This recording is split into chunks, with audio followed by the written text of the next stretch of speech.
Hello, everybody. This is Joseph Lusik, and welcome to the Fired Up Network. Welcome to the flagship show of the Fired Up Network, Fired Up Live. And we got an outstanding show for you tonight.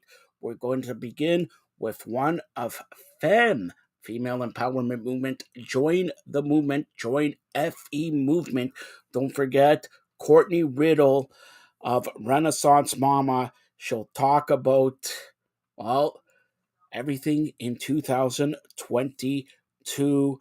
And Courtney, a big addition to the Fired Up Network family. Also, don't forget, we got Marty Roberts coming on for a live edition of Maple Leafs Forever, post-game edition of Maple Leafs Forever as the Maple Leafs take on the New York Rangers at Madison Square Garden in New York.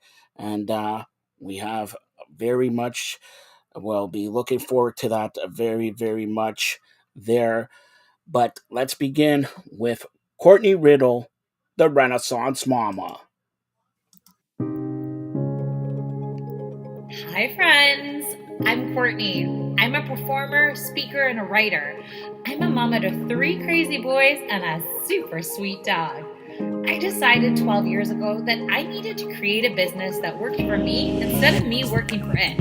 I'm a multi-passionate entrepreneur who may be considered a serial entrepreneur by some. But then I realized that all of my businesses focused on connection, community, and creating an incredible experience. I cannot wait to share with you how to make small but mighty changes in your life to affect your overall well-being and create a life and business you want to get up in the morning for. That's right, my friends. I am the Renaissance Mama. Hi, friends. It's me, Courtney, the Renaissance Mama, and I am so happy to have you here today. Thank you so much for checking out the show. Thank you so much for supporting me, and let's just hop right into it. So I don't know if you were able to check out my last show, but I chatted all about how you can make a year in review for yourself, how it's super important to really take the time to reflect and kind of figure out where you came from, what happened this year, and how you want to build on and move on to next year. But I thought today would be a little bit fun to kind of think about what happened in 2022 in general in the world, and then also share with you some of my favorite episodes that if you haven't had a chance to check out, I think you need to. So first of all, I don't know about all of you guys, but for me, I was a little hesitant going into 2022. I thought, okay, we all know what happened in 2020. 2021 was still a little bit up in the air. And 2022, I was just like excited. I was ready to make big moves. I was ready for good things to happen. I was ready for life to get back to normal. But in the back of my head, and I'm sure so many people were thinking this, we were all wondering what this new normal would look like. And I think we were all a little bit worried that maybe COVID is here to stay forever, or we just didn't know what was going to happen, how life was going to continue on. I don't know if that's how you felt, but that's definitely how I felt. And I feel still like at the end of 2022, still looking at, all the numbers in our hospitals and how COVID is still such a real thing and something to be aware of. It's kind of crazy. I think we still thought like, oh, it's going to be gone. It's gone. But in the back of our minds, we always knew it's around for a while and we have to learn to live with it and adapt and figure out how we can continue with our lives. All right, so let's hop in right to some of the biggest moments of 2022. So of course, one of the biggest moments I had to think of right off the bat was the slap, right? I mean, at the Oscars, Will Smith slapping Chris Rock. I think I was with the millions of people who thought it was a sketch. This is fake. This has to be fake. And then, wait a second, is this real?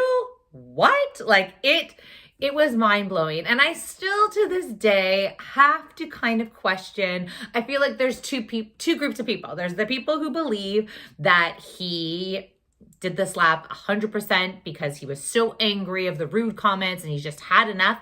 And then there's the group of people who believe this might have been a publicity stunt.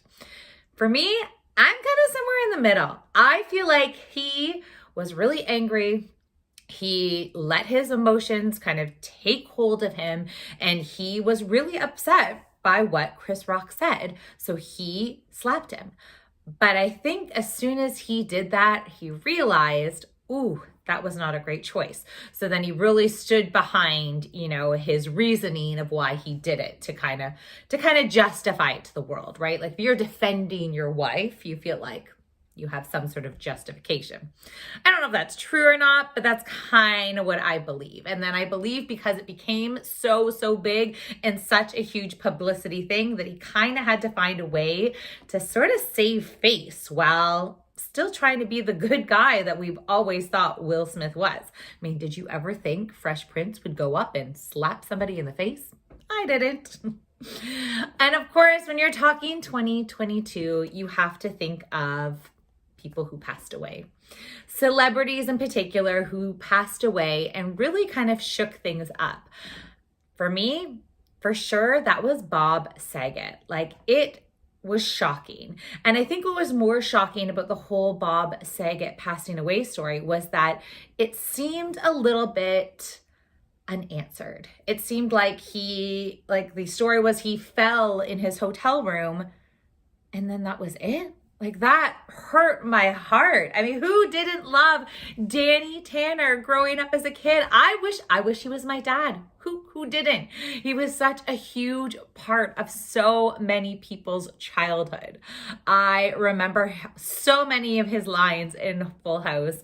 I remember, turning on an episode and knowing exactly what was going to happen, knowing what he was going to say. Remember, his character was such a clean freak. He was always cleaning things and doing things, but at the end of the day, he just cared about his kids and his family. And then, I don't know if you guys knew this, but as a comedian, he actually told really funny and raunchy jokes. So it was always such a funny balance that, like, in real life, he was nothing like the Danny Tanner character. I mean, he was extremely talented, and I believed him the whole time that was who he was. But in real life, he was a really talented comedian. I can't even talk. He was a really talented comedian, and it's always is so upsetting when celebrities die and they die a little bit too young. Another celebrity that we lost this year was Leslie Jordan, another comedian who is hilarious that I remember very well from the TV show Will and Grace. And once again, a very kind of surprising death. You weren't expecting it. I feel like sometimes when we know people are sick, then it doesn't seem as shocking, but this one also was quite surprising. And then, of course, one of the biggest deaths that rocked the whole world was the Queen. And we knew she was getting older. We knew it was going to happen, but I feel like she is one of those people that we thought, who knows? Maybe she'll just keep on going. Maybe she'll just live forever, because it seemed like she had. And she was such a huge part of so many things, so many people's lives, that it was very, very surprising when she passed away. So death is always, unfortunately, something that happens every year, and it's always going to continue to happen every year. But I find it's definitely something when you're looking in that year in review of what happened and what you remembered, it's one of those things for sure. So next thing, who cannot forget? I mean, it's actually really just taking effect now, but Elon Musk buying Twitter. And that, I think we haven't even really seen the beginning of what that whole snowball effect is going to happen. So I have a feeling coming 2023, there's going to be a whole lot more pieces moving, things happening that we're not expecting, because why not? He's Elon Musk. He can do what he wants. So I have a feeling there's going to be some more surprises. There's going to be Big moments happening for sure. Who cannot forget? And I will say, I didn't really hop on this bandwagon, but I've heard so many people did. The Johnny Depp and Amber Heard trial. Like, it was insane. Some of the stories, some of the memes, a lot of the TikToks that came from that trial. To me, it just seemed like it was one of those situations, kind of like a car accident, that you're like, ooh, I don't want to watch this. I don't want to check it out. But you kind of had to, because it was just so crazy. And some of the things that were coming out of their mouths was just insane, absurd. I don't know. It was a little bit of all of that. I mean, I don't know how they ever were a couple to begin with. It seemed like they were just really brought out the worst in each other, but that might be my opinion. And then who also, if we're talking about other couples, who would possibly imagine that Jennifer Lopez and Ben Affleck would get back together? Like, you wonder why couples in Hollywood have such a difficult time. Like, how they broke up years ago. They both had so many different relationships. They both have very public relationships. And then they got married in 2022. Like, I don't know if that was something I ever saw coming. It seemed very surprising, but hopefully things are good for them. Who knows? I feel like Hollywood weddings are always a little bit dicey. You never know exactly what's real, what's not, all right? I mean, once again, is this for publicity? Is this an actual thing? Is this, who knows? I mean, we all know how hard regular relationships are. I can't imagine being in the public's eye and having photographers all the time and just craziness.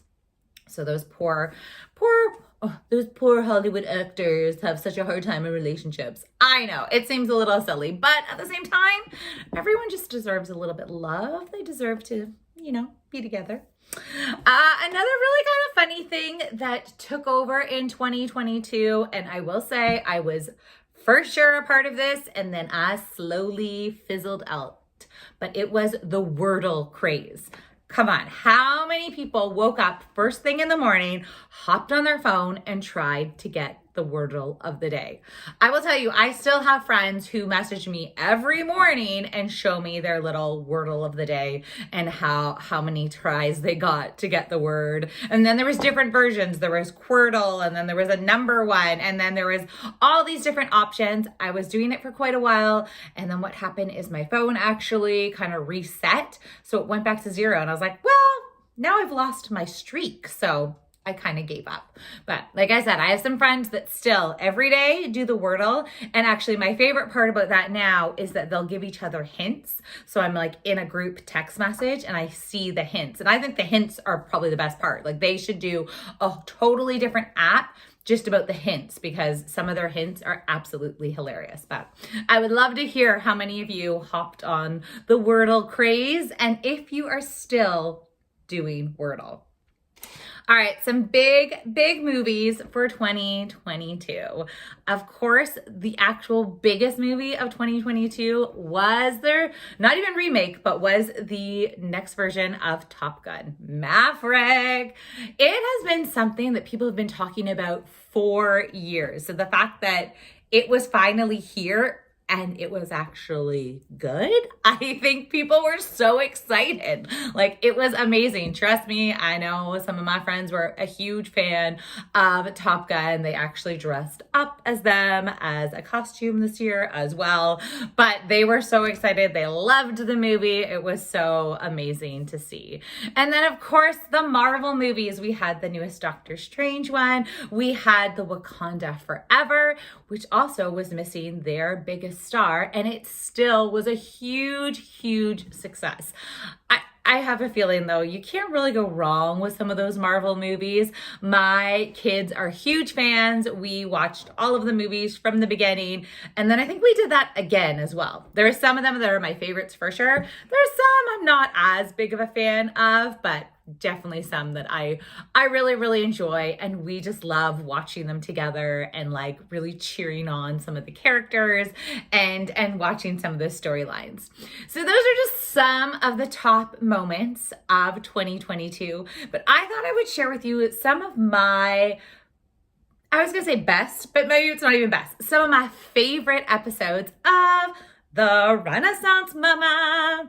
And I'm going to share how you can listen to them as well, because it's not fair if I just share how awesome these episodes are and then you don't even get to check them out. So, all right. So there's a few different ways you can listen to the Renaissance Mama. You could hop on therenaissancemama.com, or you can hop on the Firedup Network, and I'm in the Femme section of the shows, and you can check out some of these awesome Renaissance Mama episodes. So I thought I would share with you some of the ones that people always chat to me about or ask questions about, or they're like, oh my goodness, Courtney, like, I loved this one. So one of the first ones was actually the first one that I was on Femme Network for, and it was parenting milestones that you don't talk about. And what I did in that episode is I chatted back and forth about some of those parenting milestones that like people don't mention, but they are actually so awesome and so amazing. Just off the top of my head, I remember one of them being, and it still is very true to this day, and if you're in this season of life, you're going to be like, yes, Courtney, you're right. But it's when your kids can sit in the back seat of the vehicle and do their own seatbelt up.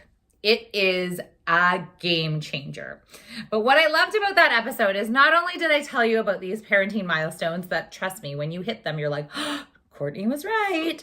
But it was also, I kind of go through business as well. And like, I made them sound very similar. Like, this is what happens at parenting, and this is what happens with your business. So if you have a business, it definitely applies. If you don't, then you can at least connect with the one. But some of those things were such good memories as a parent, obviously, and such good memories as a business owner. And I really kind of made them sort of line up with each other. So it was a fun episode for both parenting and business. The next episode I have to share with you is called Do You Know Your Superpowers? And it was in this moment that I was so happy with what I was doing. I was doing my podcast. I was working on a project. I was making a digital course, and I felt invincible. And for the first time in a very long time, maybe even forever, that I am finally doing what I should be doing.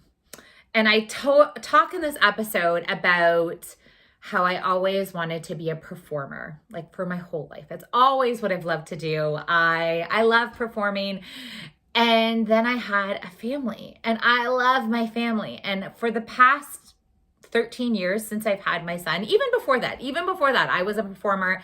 And when I had my husband, I had a hard time like leaving him to go travel and perform. I realized I loved performing, pieces of it that I didn't love. And then once I had my family and my kids, I knew I wanted to be such a present parent. I wanted to be the most awesome mom I could be.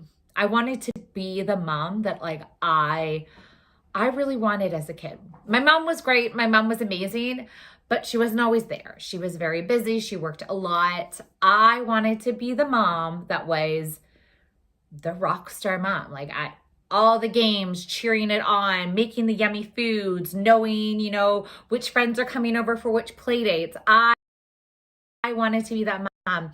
And I was that mom. I love that I'm that mom.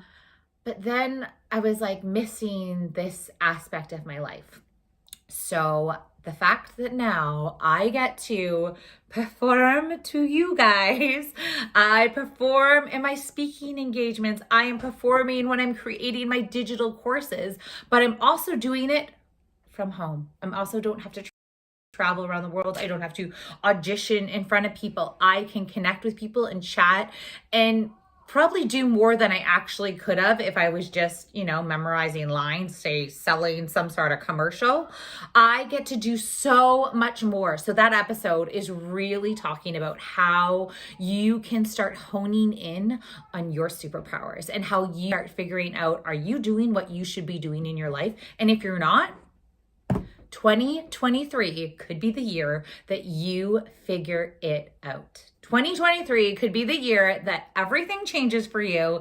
You start figuring out what your superpowers are, and then you start doing things that align with those superpowers. And I tell you, you are going to be like, boom, mind blown. You feel and talk a lot about like superhero analogies in that episode, but you'll see why. It's definitely worth it. Check it out. So the next one I wanted to share, it's a businessy one, but I also think it's really, really important. And it's how do you how do you maintain momentum in a slow season?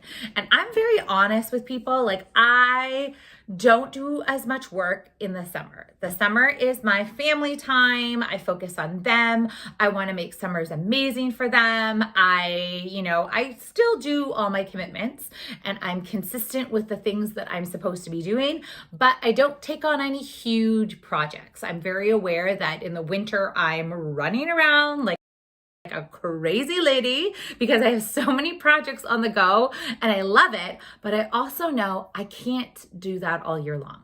It's not fair for me. It's not fair for my family. It's not fair for anybody because number one, I'm probably not going to give great quality if I'm just never taking a break. But I also know, once again, I want to make sure they have a really wonderful summer. So summers to me are a little bit slower when it comes to business. But what I've learned over the years is you still have a really good plan to like keep that momentum going. The last thing you want to do is like sit back and relax in the summer and then nothing gets done, right? That's not fair. That's not fair for that whole January to July that you've worked your butt off for, because then come September, you're going to be really upset.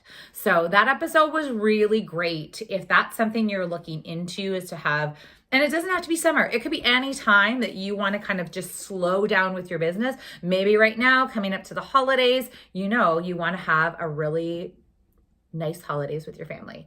So how do you do that and still keep that momentum with your business? So check that episode out. It's a really good one.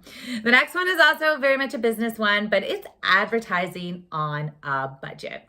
As you know, I am thrifty. And when it comes to business, comes to advertising, I love social media and I love connecting people with really genuine ways, but I don't want to spend tons of money on advertising. So it's a really good episode. If you just want to think of some fun, simple ideas you can take on to possibly advertise your business. Maybe you're just starting out. Maybe you have, spent enough on advertising already.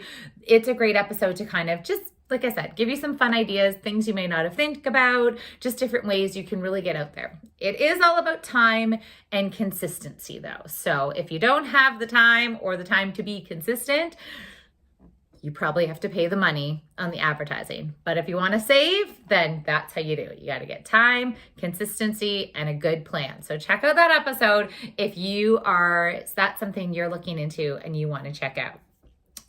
Oh, the next one it's definitely more of a personal one, but it was all about how to create your perfect day.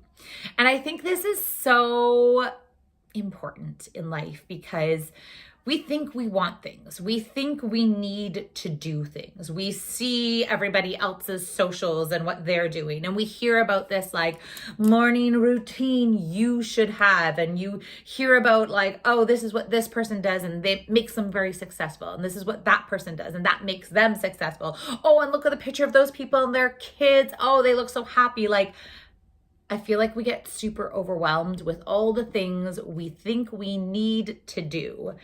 And in this episode, I really just kind of peel it back, slow it down, and have you take all the pieces of what you actually want in your perfect day. And if you can make one perfect day, then you can make another. Then you can make another and another and another. And maybe 2023 could be your perfect year. So that was probably a good one. If you want to check that out before you hit New Year's, before you make a resolution, before you make big goals in your life, figure out what your perfect day would look like. Imagine it, smell it, like live it.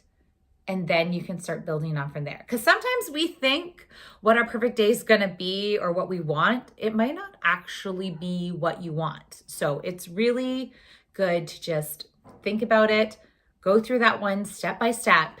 And I would love to hear what some of your perfect days might be. Oh, the next one was one of my favorite interviews. So I usually do an interview every fourth episode. And this one was called Love Your Body. And it was interview with Courtney McCarthy. Yes, another Courtney. I talk all about how I love when there's more than one Courtney. And Courtney McCarthy owns this beautiful, it used to be an in-person studio for women to do Zumba or fitness classes or yoga classes or strength classes, but she's recently changed everything that she does and does an online model, which of course I love, but she also is kind of took a whole step about it back. And she really focuses on how people, women in particular, can love themselves as they are. Love the body that they're in. Love what your body can do. And don't work out because you want to be thinner or you want to be more toned or you want to fit into that outfit, but do it because you love how you feel when you work out. And she actually has a huge, amazing program now that you can work with her and her team. She has an incredible community that you can connect with. But it is a beautiful episode. And I have so many people reach out to me and say how much they love that episode, how they really connected to it, how they really never thought of working out that way. And the fact that once you see Courtney and hear her chatting about it, and then if you check out some of her social media, you'll be like, oh my goodness, this woman is amazing. She does all these fun TikToks that I sometimes am like, oh, I can't believe she did that. But I love that she did it, and she doesn't care because she is that confident in herself and she's that confident in what she believes. So check that one out. It is a good one for sure. The next one, it was a shocking one. It was one called I Have a Teenager, and it was right after my oldest son just turned 13, and it was like, whoo, an eye-opening moment for me. I didn't think it was a big deal. Like, it was one of those things. I did the same thing when he went to kindergarten.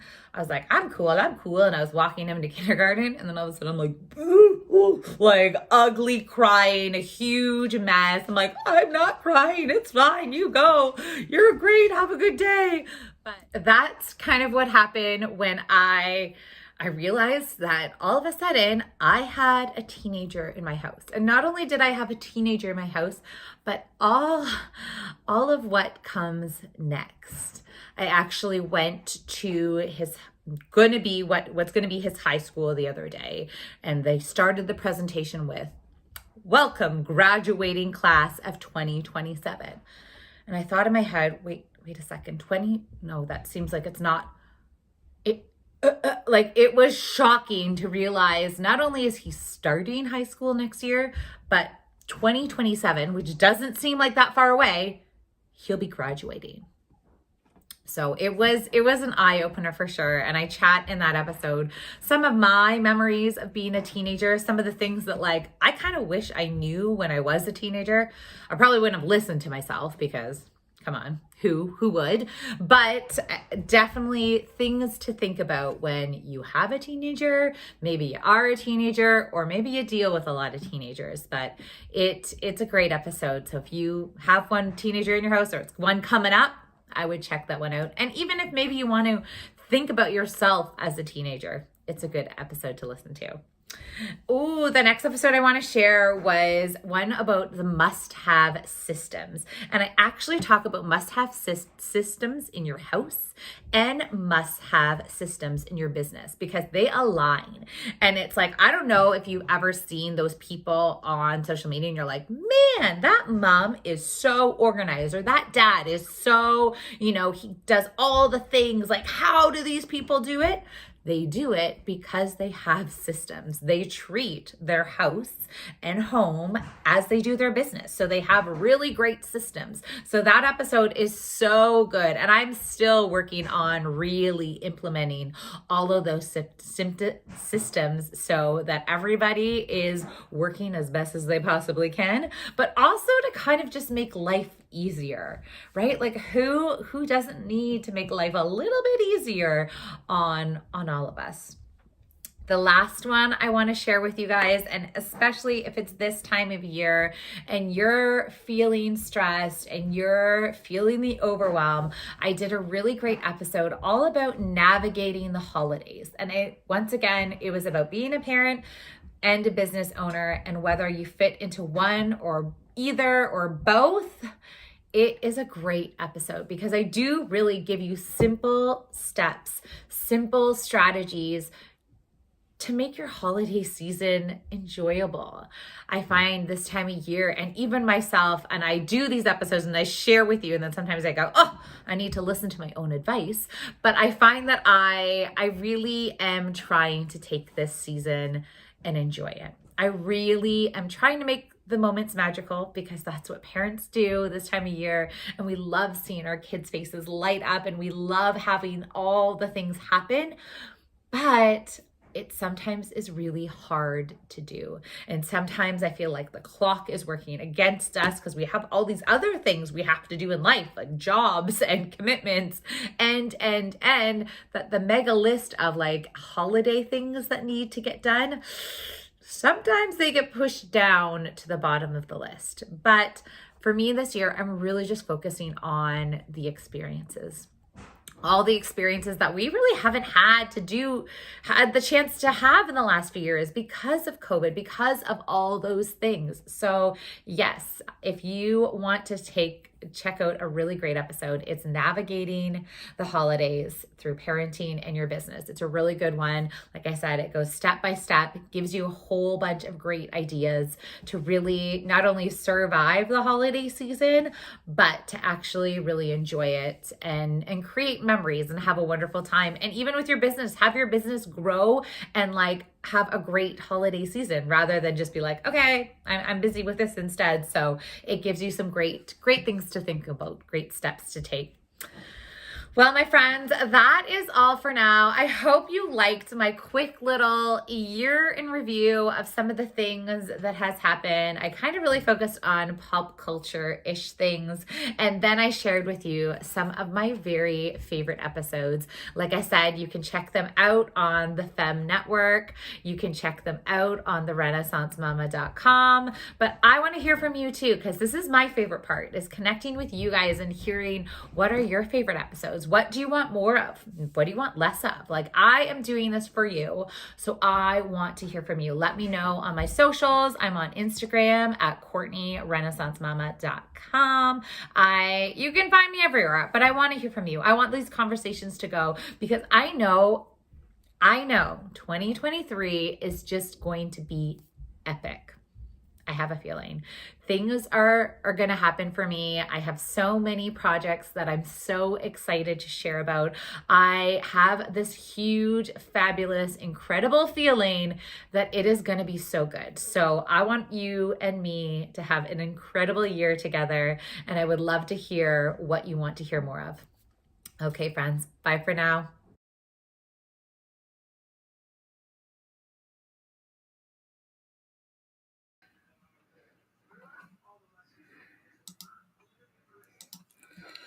Well, that was Courtney Riddle, the Renaissance Mama. Great to see her. Happy Merry Christmas, Happy New Year to her. Big addition to the Fired Up and family. Courtney Riddle, you'll see more of Courtney very, very soon. We'll have a special announcement. Most likely tonight, we'll have an announcement. And you'll see more of Courtney, like I said, very, very soon. Maple Leafs are in Madison Square Garden tonight to take on the New York Rangers. And the Rangers lead by a score of 1-0, leading the Maple Leafs here. All right. Today, a big day in women's hockey. Yes, in women's hockey, Justin Levine, the media relations director for the Toronto Six, as well as he covers ladies hockey, talks about the Women's World Hockey Championship coming to Brampton. Yes, to Brampton, April 5th through April 16th. And we got Taylor Woods, professional hockey player for the Toronto Six, later on in the show, talking about the Toronto Six and everything like that. And kudos to the PHF, Premier Hockey Federation, for doubling the salary for players beginning next year, $1.5 million. Kipling, Marty Roberts, does not get anything unless he gives me a bottle of wine. All right, so here is Justin Levine here talking about the Women's World Hockey Championship. Hey everybody, this is Joseph Pasek and welcome to the Fired Up Network. Welcome back to the flagship show of the Fired Up Network, Fired Up Live. Welcome back to the Toronto Six Media. Well, what do you call you? Media, head of media and communications for Toronto Six. Like that name? I just made it up? Good. All right. We had Taylor Woods talk about Toronto Six, but we also, you cover ladies hockey and all that. And big news coming out of the IIHF, the 2023 Women's World Championship will happen in Brampton. First of all, it's Justin Levine, by the way, in case you don't know. Marty Roberts chiming in. Who's that guy? All right. Justin Levine. All right. So why in Brampton? It's a good question. My understanding is they want to be in the GTA somewhere, and they've been trying to get back to Toronto for a couple of years. And for whatever reason, obviously, it seems like Scotiabank Arena was not a feasible opportunity for them to take. Perhaps that's due to NHL scheduling, perhaps it's due to other reasons, but they want to be back in the GTA, and they found a home, which is currently vacated since the Brampton Beasts have left there. Now that will soon be home to a CBL team, but meanwhile, while the facility is empty, I think they figured, hey, it's a good facility. They can use it, and they're not going to have any scheduling issues. You may as well do it, and that leads them back to Brampton. So it's the first time that they've been back to Toronto in a number of years, and I mean they've been in Canada for the last couple of years. However, going from Nova Scotia to other cities, and it's a good opportunity. And I think that for a lot of these girls who are on that roster, it's going to be a homecoming of sorts for them. So I think there's something really nice about that. And overall, it's a nice touch by Hockey Canada to bring them back there.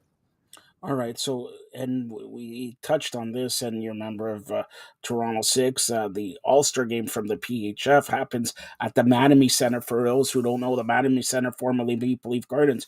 Wouldn't that be a nice touch for the World Championships to be played at the Mattamy Center, aka Maple Leaf Gardens? Since we had an All-Star game for PHF, World Championships in Maple Leaf Gardens, because I think Mattamy Center holds more than the Brampton CAA Center, I believe it's called. So, like, I'm just perplexed. In Brampton, that's not close to the airport, not close to central downtown and everything. It's just, I'm glad it's in Canada, but in Brampton, I don't know if they could have picked up something big there. Yeah, I mean, here's the other thing. There's still a youth sports hockey season going on, so I think it would have conflicted with the TMU Bowl, both the women's and men's teams. So I'm going to lean towards that's why they didn't do it, or that's why, at least if let's say it would to happen now, because actually the tournament's being held from April 5th to 16th, and I don't know when the season actually ends. So could the schedule be conflicting? It's very possible. Could there also be other reasons? Absolutely. So I don't think there's a sufficient reason. Perhaps another reason is because of exam season, where they actually do exams on the ice surface at Mattamy Athletic Center that time of year. So that could definitely be another possibility as to why that wasn't feasible feasible host venue. And just interesting, like you mentioned, April 5th to 16th. That's the last week of the regular season for National Hockey League, and just starting out the playoffs there. So maybe big thing is to finish off before the Stanley Cup playoffs start there. But Team Canada, you see it there, Sarah Nurse and Marie-Philippe Poulin, who won all the awards here and all that, the Wayne Gretzky of ladies hockey and all that. But Canada playing in home surface, big. But of course, we got to talk about United States. Is there anybody else, any other team? Because in women's hockey, Canada, US for last 20 years. I know Finland's coming up there and other countries, but is there any way it's not going to be Canada, US? Czechia actually has a very strong roster, and they're a very up and coming country in the sport of women's hockey. And we see that with the likes of Denisa Krizova, Dominika Laskova, Denisa Mrazova. There's a lot of talented players on that team who are really giving that country a good reason to root for them and show them that they are a hockey nation, or at least an up and coming one at that. And they proved it at the last Women's World Championship in Denmark. And I think that they're going to continue to make their case this year in Brampton. All right. So, but you said Czechia, but you're not going to be surprised if it's Canada, US. And I'm going, you're going to feel the rush, right? It says feel the rush. What am I feeling? What am I rushing for? Like, it's in Brampton. A great selling point would be if I'm feeling the rush, go back to Maple Leaf Gardens, Mattamy Center. I'm just going back to that. And somebody better come up with a reason why they're coming to Brampton. I know it's like you said, the CEBL is moving from Hamilton. They're being moved from Hamilton to Brampton, and Brampton's an up and coming place there. And look for also the Toronto Rock, maybe moving to Brampton for next year because they're kicked out of Hamilton there. But Canada, America, are you going to be surprised if Canada loses on home soil? No, that's been a theme in the past, and you know what? Both teams are incredibly strong. Again, when you're facing a team that has the likes of Kendall Coyne Schofield, among others, there's not much you can do except sit back and be amazed. And it wouldn't be a surprise, but at the same time, Canada has had a perfect run the last year, and that's because of players like Sarah Nurse who make a difference. So if Canada comes back and beats the U.S., which I think is what many expect, just given the golden run the last year or so, that also wouldn't be a surprise. But nonetheless, the two teams that finished at the top are very likely these two hockey nations who have forever been ingrained in the greatest that is not just hockey in general, but women's hockey as well. All right, just since you're the Toronto Six media communications representative there, we talked to Taylor here also, but how is it going with Toronto Six? That they announced, like I said, the All Star Game, the PHF All Star Game, Mattamy Center, January 29th, and I hear a little birdie told me that you may have some tickets to give away. Like I know Marty Roberts is climbed. Can you confirm or deny? Is Marty Roberts once and for all Kipling? I want to know if Marty Roberts is Kipling. Kipling. Go ahead. All allegations denied. But anyways, how are the Toronto Six doing? They're doing very, very well. I believe at this point we are 4-1-1, if I have that correct. They've had a very strong start to the season. At this point, it's very much a new team, a lot of new faces, a lot of adjustment, new head coach and Geraldine Heaney, a hockey legend, and everyone's starting to really gel and understand, how each other plays, where they come from, what their experiences are, how that will help to shape this organization moving into the new year. So they're off to a really good start, and they finish against the Buffalo Buttes with a 2-game series that begins tomorrow, and that's outdoors at Buffalo Riverworks. And then it concludes Saturday night at the Northtown Center, home of the Buffalo Buttes, and that will finish the first half of the 2022-23 season. All right. Well, that Toronto Six doing a great job, and what about the tickets? Come on, what about the tickets? Please go buy tickets. We're at toronto.universitytickets.com. We've got a really what I think is a really great home experience at Kenland Sports York, and you know, all we can ask is that you come out and support these women who they work so tirelessly to be the best they can be all week long, every week. They push themselves to the boundaries, and they've put on quite a show, and they're very deserving to have big crowds. So please come out and support the Toronto Six as we move into the new year for the second half of this year's PHF campaign. When's the next home game? Next home game is January 21st when we face the Connecticut Whale. All right, January 21st, I'll make you a deal. All right, come up, purchase your tickets, and the first 10 people who I'm going to the game, by the way, Justin, you're going to give me tickets. First 10 people who come and say hi to me, meet the president of provinces of Canada, soon to be the prime minister of North America, will get a Marty Roberts slight hair from his goatee. His hair from his goatee. Justin, I know you've been asking for it for Christmas, Hanukkah, and all that. I'll get you that. First 10 people who come down to Canland Ice Sports, North York, against the Connecticut Whale, January 21st. Meet me, get a piece of Marty Roberts' goatee, and watch the Toronto Six beat the Connecticut Whale. Guaranteed win day. Guaranteed win day. If I'm wrong, Marty Roberts will have to go to Justin's house and clean up his room there, the washroom and everything like that. How do you like that, Justin? I'll take it. You'll take it. All right, Justin, anything else you want to add here? Tell everybody how they get a hold of you. Yeah, you can get a hold of me on Twitter at JustinLevineHBS, as always at the Toronto Six on Twitter, Facebook, and Instagram. Make sure you're following along for the ride. We've had a really fun first half of the season, and preparing for what comes next after what hopefully is a successful end to the first half against the Buffalo Beauts this weekend. All right, and hopefully, hopefully a very successful weekend. An outdoor game in Buffalo. I don't know the weather in Toronto. You can see it's frightful. The weather outside is frightful, but in Buffalo, it's delightful.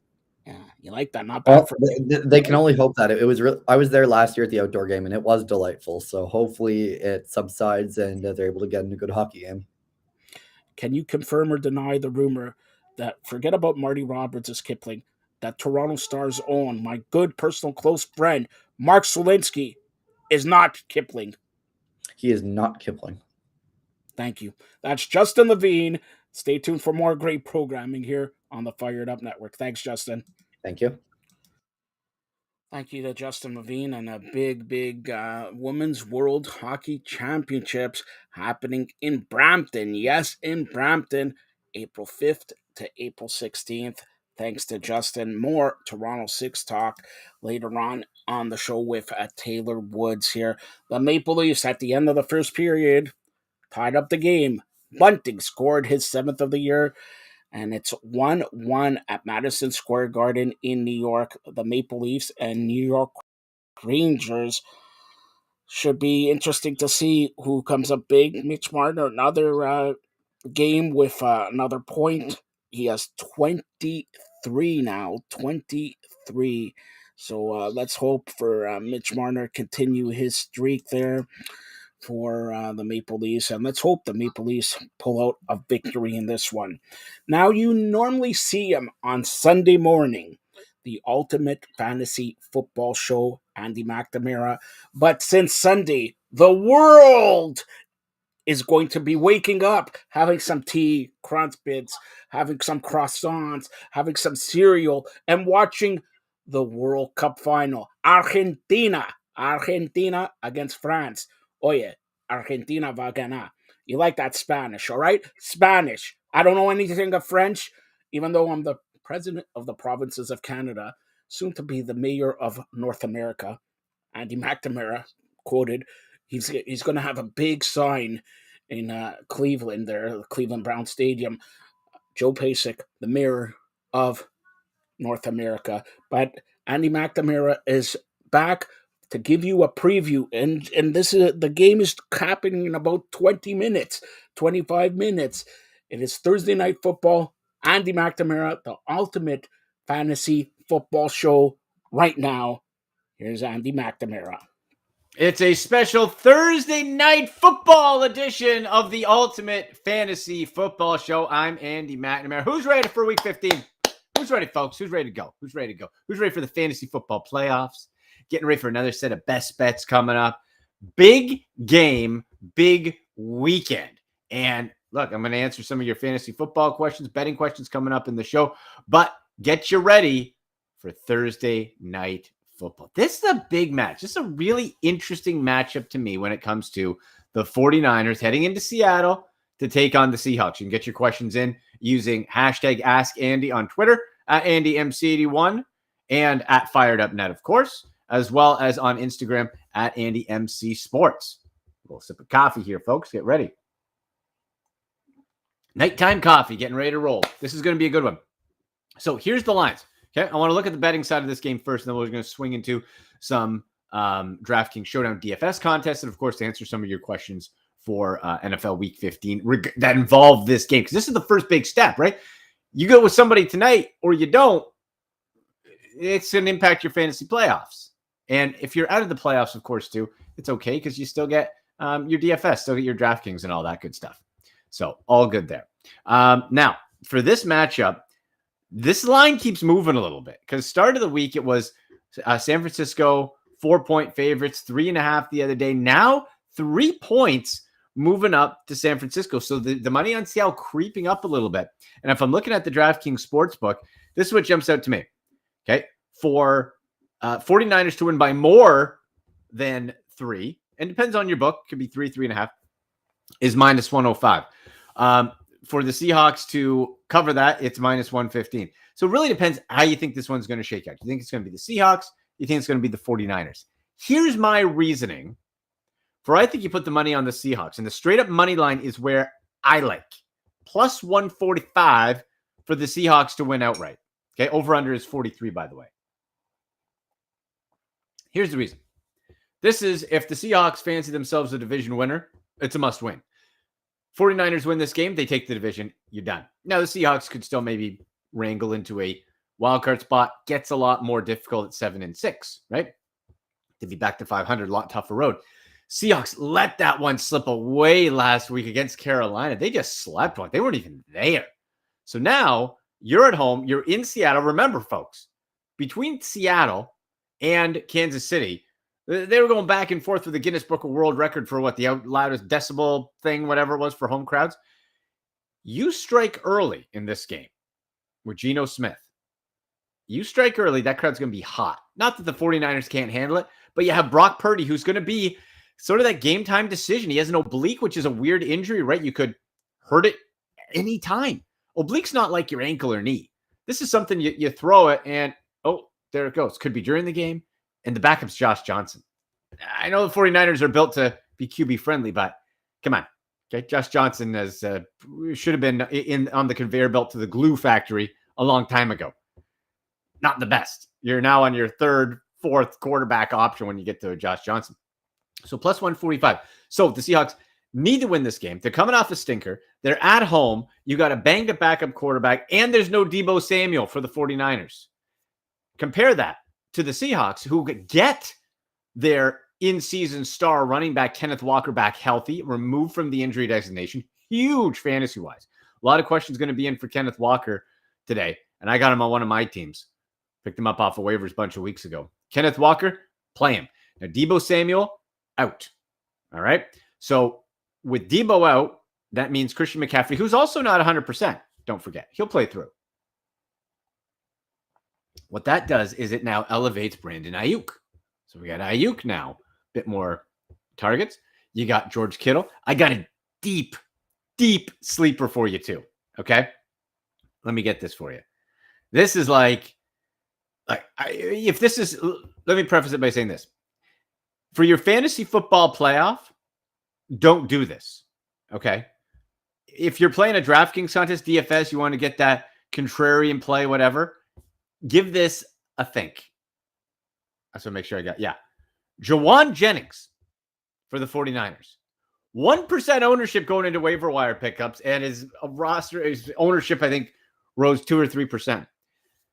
Why Jawan Jennings? Jauan Jennings. So like I said, no Debo, Christian not 100%. You have Brandon Ayuk up, George Kittle. So Jennings now slips in underneath to that next level of coverage. Okay. And you might have to rely on him. Now, this is not based on having done it. This is why it's risky. Jawan Jennings has not proven he can do this, but he is a starter. He is next in line on the depth chart. He was getting starting reps on the field quite a bit, and you're going to be thin. You're going to have to look for targets. So a deep sleeper contrarian play, like if you're, to give you an example, if we're looking at the DraftKings showdown contest, and that's where if you're on DraftKings, you go and you have your showdown lineup, which gives your captain spot, which is 1.5 times the salary, but you get 1.5 times the fantasy points to fit in to that $50,000 salary cap. So that's where you have to figure your strategy. Do you go with the top guy who you think to get many points, or do you do contrarian and you spend cheaper and you slide him in? For me, I'm doing Kenneth Walker at 11,400 in my showdown slot. Now, Jawan Jennings, I'm not that bold where I'm going with Jennings. Jennings, $3,600, folks, and it's all flex too. You got 6 roster spots. Doesn't matter what the position. You don't have to pick a quarterback, whatever. So Jennings is one of those contrarian plays where if this guy popped, he gets a touchdown. That's the difference. That's how you can win some contests. And super deep dart throw flex, but don't do it in your season long. We look at Brock Purdy. Yeah, looking latest update. It's going to be game time, man. It's going to be, and like I said, those obliques. So let's say you start, let's say he plays, and if a healthy Brock Purdy, I like it. I like it. Guys come in, like Mr. Irrelevant, last pick in the NFL draft. We know the story. Balled out, playing with house money. Why not? I'd play him. But with that oblique, it makes me question. And so that's where you have to look at, okay, who are some available for, this is for your fantasy football playoffs I'm talking about now. You look at, is it Jared Goff around? Is it Trevor Lawrence around? Even if you're a Baker Mayfield, who would be down on the chart, because even when Baker was humming with the Browns in 2020, he still wasn't a great fantasy option, right? He never really was that good fantasy football quarterback. But he's going to be better than going after somebody else injured. I'm getting a lot of questions on Mike White, but he got those ribs, man. He got Goldberg style speared. Rhino from ECW. Gore went down hard. That's another one of those injuries, oblique gore ribs, where you get a hit in game, you're out. You're out. And for Mike White, you got Zach Wilson floating around again as now elevated to the number 2 spot. So if I'm looking back to this Thursday nighter, if I'm looking at a lineup here, Kenneth Walker is going to be my captain. I'm going to put Jawan Jennings in for fun. I'm definitely getting Geno Smith in 10,600. Now, people will say this. Okay, Andy, well, in week 2, when Geno and the Seahawks played the 49ers, Geno Smith only got 7 fantasy points. Okay, that's fine. That was also before Geno Smith was doing anything. Geno Smith started popping in week 3 and went on this journey. Now, that 49ers defense is no joke. The 49ers defense can make you have a bad day. But with a healthy Kenneth Walker, Walker wasn't a part of this thing too back then. You had your hodgepodge running back situation for Seattle. Now you got Walker. So now 49ers, you have to respect the run. You're not playing anybody else on Seattle's backfield, by the way. Travis Homer, nah. Kenneth Walker. So now you got Geno Smith. I would play Geno. Then you look at Tyler Lockett. And up until he was on a 6. We got 1, 2, 3, 4, 5, 6. Yeah, he's on a 6-game touchdown streak. A single touchdown, 6 straight weeks. Is that going to continue? That's tough to predict. But you can get Tyler Lockett in for 10,200. He's averaging nice high teens, got a 30-point day in there. Or you could look at DK Metcalf, right? And DK Metcalf's been absolutely buzzing as well. Not as many consistent touchdowns, but 6 on the year, getting you consistent production. I'm going to say for a game like this, I'm going to go with Ty Lockett. I'm just sort of feeling Lockett a little bit more here. Wouldn't hate it with DK Metcalf. And for your playoff, you go with either one. Ayuk is the guy for San Francisco. Okay, so we're going Jawan Jennings on the flyer. We're going Brandon Ayuk. And let's see how much is Christian McCaffrey. And we priced ourselves out of McCaffrey there. So this is a situation where we got to look. All right, at $5,400 back, do I want Tyler Lockett or Christian McCaffrey? I'm actually going to take Lockett out. I'm going to pop McCaffrey in. This is for the DraftKings Showdown lineup. Now I have $4,200 left. Okay, so now I'm looking at this and I'm getting kickers. I could get Robbie Gould. Could get some Jason Myers. Kickers are always a fun little play. Could try to get cute and get Tony Jones, Disley, no, Juszczyk. That fullback, fantasy, outside of Taysom Hill, that guy's fantasy poison. Let's look at Jason Myers here, the kicker. And you can put defenses in as well. I'm going to say, because if we look at old Robbie, who's gotten it more? Yeah, they're both pretty consistent there. You know what? I'm going to say we go with Jason Myers, and we pop that in. Gives me $400 left. So this is my perfect Thursday Night Football DFS DraftKings Showdown lineup. I want to know yours. Pop it in the comment section. On Twitter at AndyMC81, Instagram at AndyMC Sports. Follow at FiredUpNet as well. I got Ken Walker, the third in the captain spot. Jawan Jennings from the 49ers is my dart throw, my deep threat, my contrarian play. Geno Smith at QB, Christian McCaffrey, Brandon Ayuk, and Jason Myers, the kicker. So that's my lineup. What is yours? And remember, Seattle at that plus 145 to win outright.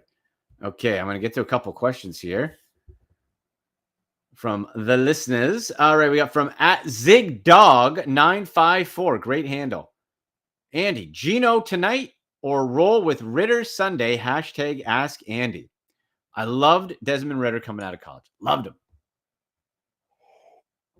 However, this is a rookie's first start. This is a situation where he could catch people by surprise. He's mobile, very smart, very mature. Like the thing that was coming out, like leader study, like really, this is a mature guy. He's got the size, the look, the arm. I thought he should have gone higher than he did in the draft, but he didn't. So what does that look like? That's a big question if you're going into your fantasy football playoffs and you're a bit desperate. You want to go with Ritter? It could be maybe, maybe not. I would think you'd want to ease him in and not put too much on his plate, or Geno Smith, who's been popping all year against a very good San Francisco defense. In the playoffs, you want to be a little more cautious. Go with Geno Smith. We're going with Geno. Okay, let me get to a couple other questions here, and then we'll book it out of here. Let's see. This from at Matty D613. Andy, need your help. Start Jamison Williams of the Lions or Kenneth Walker for Seattle in the flex. Hashtag Ask Andy. I like Jamison Williams long-term for the Lions, but he caught that touchdown last week. But let's not forget, 2 games back as a rookie off a serious injury, no training camp, and he has 3 targets in 2 games. One of it was a touchdown. That volume you cannot trust. Plus, you have DJ Chark floating around. I love DJ Chark, by the way, for the Lions. If you want a nice pickup, if he's still there, was available about half of leagues, 45%. You can pick up DJ Chark. Sneaky good volume. You got to go Ken Walker. When healthy, the guy has become a workhorse for Seattle. They're going to have to go to him. You're going to have to go to him.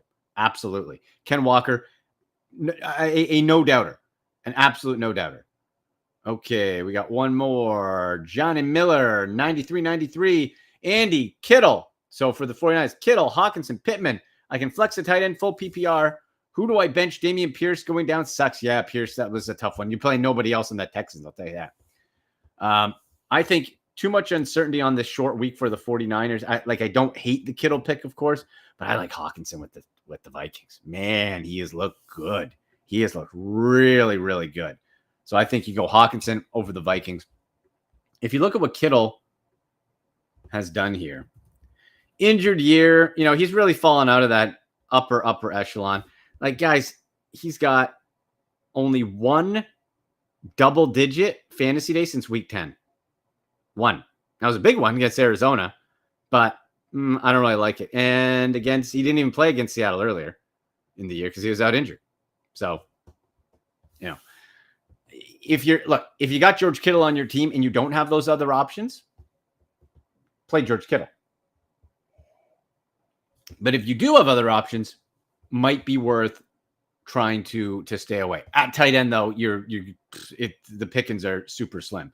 take him over like a Will Disley, of course, type of thing. So, all right, people, there you go. Thursday night football, 49ers versus Seahawks. If you have any other questions leading up to kickoff, get me on Twitter at AndyMC81, hashtag AskAndy at FiredUpNet, and on Instagram at AndyMCSports. Make sure you stay tuned for later on in the week. We're going to talk with Coach Jeff Reinbold, my guy.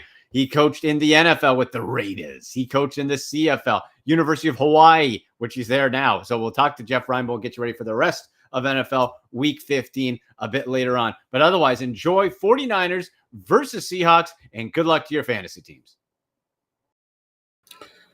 Thank you, Andy. Of course, that's the ultimate fantasy football show every week here, but a little bit early this week because there's a big game, big football, soccer, football, whatever you want to call it, Sunday, 10 a.m. Eastern, Argentina versus France. France, the reigning, defending World Cup champions, taking on Argentina. Lionel Messi goes for it all. Lionel Messi wants to capture the Jules Rimet trophy. That's the World Cup trophy. Nobody knows that answer. Come on. All right. 1-1 tie.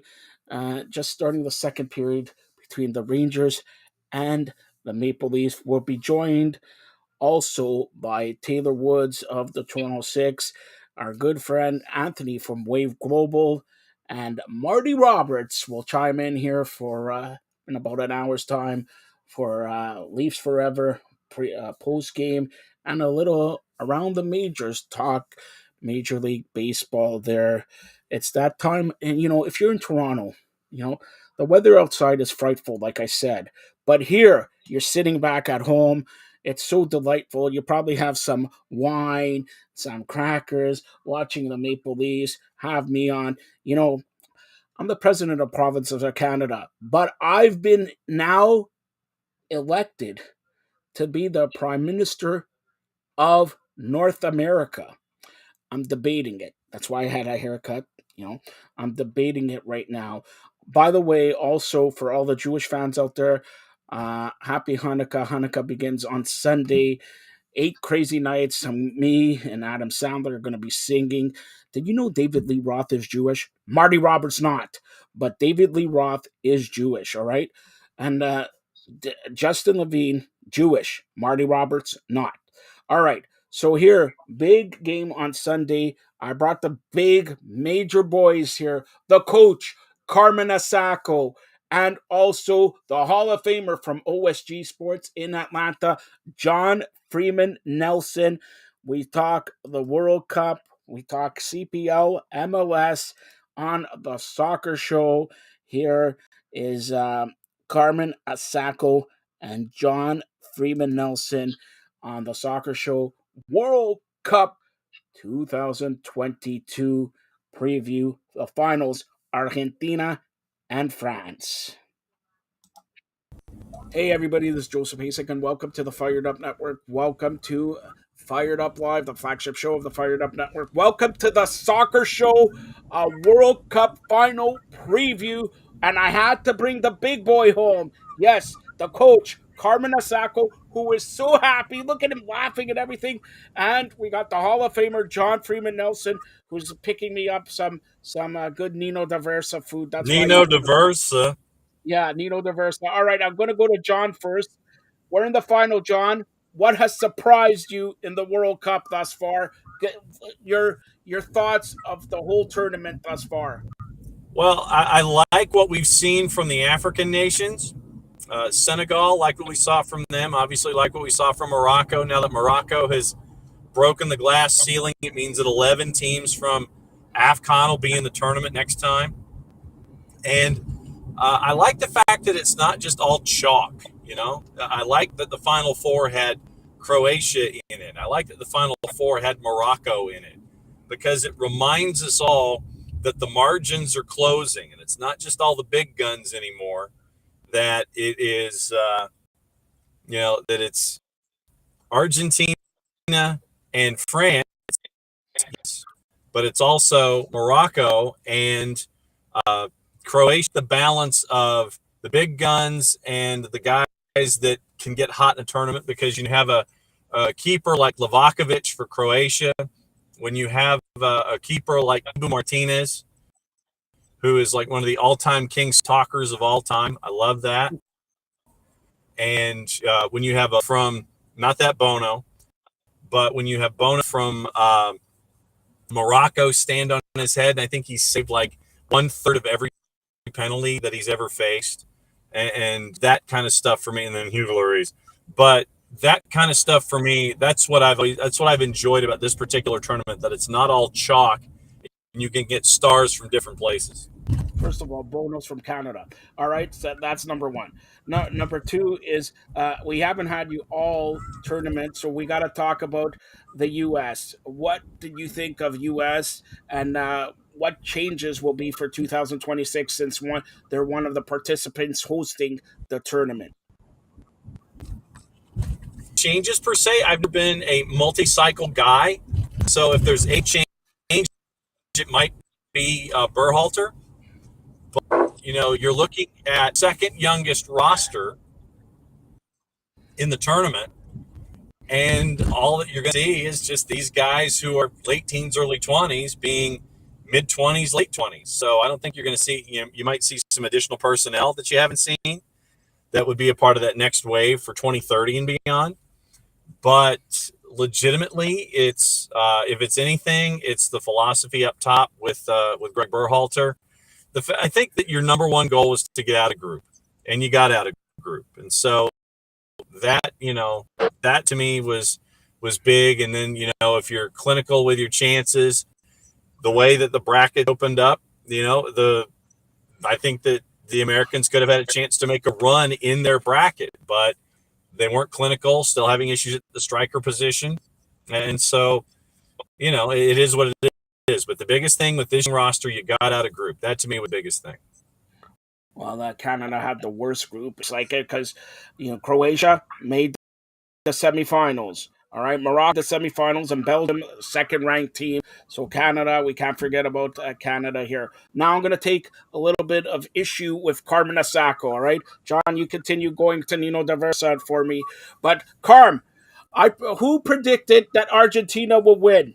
You said what? I said 2-0. What did you say, Carm?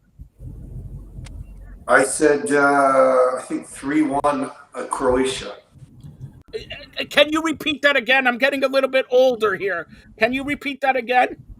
I think I said 3-1 Croatia, but I didn't predict a bogus PK, and I didn't. Yeah. I heard it all. If Maple Leafs would have won, whatever. Again, the president of the provinces of Canada, right? You're wrong. All right. Secondly, what did you predict for the France game? I think I predicted 2-0 France. Yes, you were correct. Yeah, I give you that one. But you predicted France and Croatia in the final, correct? France. Correct. All right. Now, I predicted Argentina, France. Can you give John and the millions listening and watching around the world what's the final of the World Cup?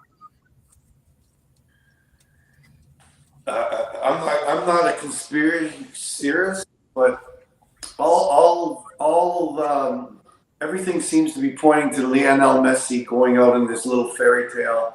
But yes, you're correct. Hold on. You're correct, since I'm the president of the provinces of Canada and elevated by Juan Antonio Samaranch, whoever that guy was. He said, you become the mayor of North America. He called me the mayor of North America. So it is, and I have a few juice boxes on Argentina winning it. I had it at the beginning of the tournament. All right. Will you be disappointed, Carm, if Lionel Messi wins it? No, I won't be disappointed. I'd be happy for him, and it'll have to be a hell of a performance from him. But I mean, again, all my logical thinking, all my pragmatism points to France. That's that. Okay, hold on. All your thinking, all your mathematics, all your algebra points to France. All right. Messi, arguably one of the best players ever. Mbappe, like we mentioned last show, right now the best player in the world of football. So Not right now. You said it 2 days ago. You said it. Probably the best, one of the top 3 players who ever played the game. But right now, I hate to say it, I still think Mbappe is the best. Right now, That's Mbappe. what I just said. That's what I just said, Carm. Listen, Yes. I know John's getting Nino Diversa, but take away the tacos from your ear. All right? Like, look, that's what I said. One of the greatest players ever versus the best player right now. All right? Oh, you're stealing my lines. John, that was mine. You can use it. You can use it, Johnny. All right, listen to me. Listen, John is busy right now. We're getting to John in a second. Carm, all right? Carm, let's go pragmatical and theoretical and mathematical and all this. Your pick for the World Cup final, Argentina, France. France. Why? And the score. And if you say nothing, you are postponed. I've got a 50% chance of being wrong, but I think that France is the better team. I think that they pick their moments very well. I think they manage their moments very well. And I don't think that the likes of Otamendi and Martinez can deal with. And wait, there is a possibility that Benzema could come back in and play. Not that he will. What is he, John Cena in the Royal Rumble at number 30? It's true. It's damn true. It is true that Benzema could come back, but you're saying France will capture the World Cup. What's the score? 3-1. 3-1. All right. Now sit back, listen to the king and the Hall of Famer, John Freeman Nelson of OSG Sports. John, go ahead. 2-1. I think I had Argentina and France also in the final. I know I had Argentina. Think alike, Carm. Great minds think alike. I know I had Argentina because I had Argentina winning it. I'm going to go 2-1, and obviously I'm not going to change my mind now, but I think Argentina wins it 2-1. I think France can be had at the back. And I think what we've seen from Argentina is 10 guys that want to win it with Messi. And they, do you want to be known as one of the group that disappointed Lionel Messi in his last World Cup? I don't think so.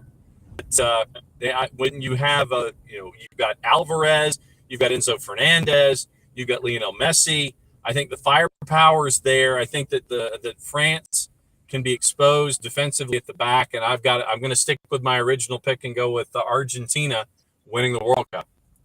Nino Diversa or no, Argentina wins the World Cup. I'm sticking with it.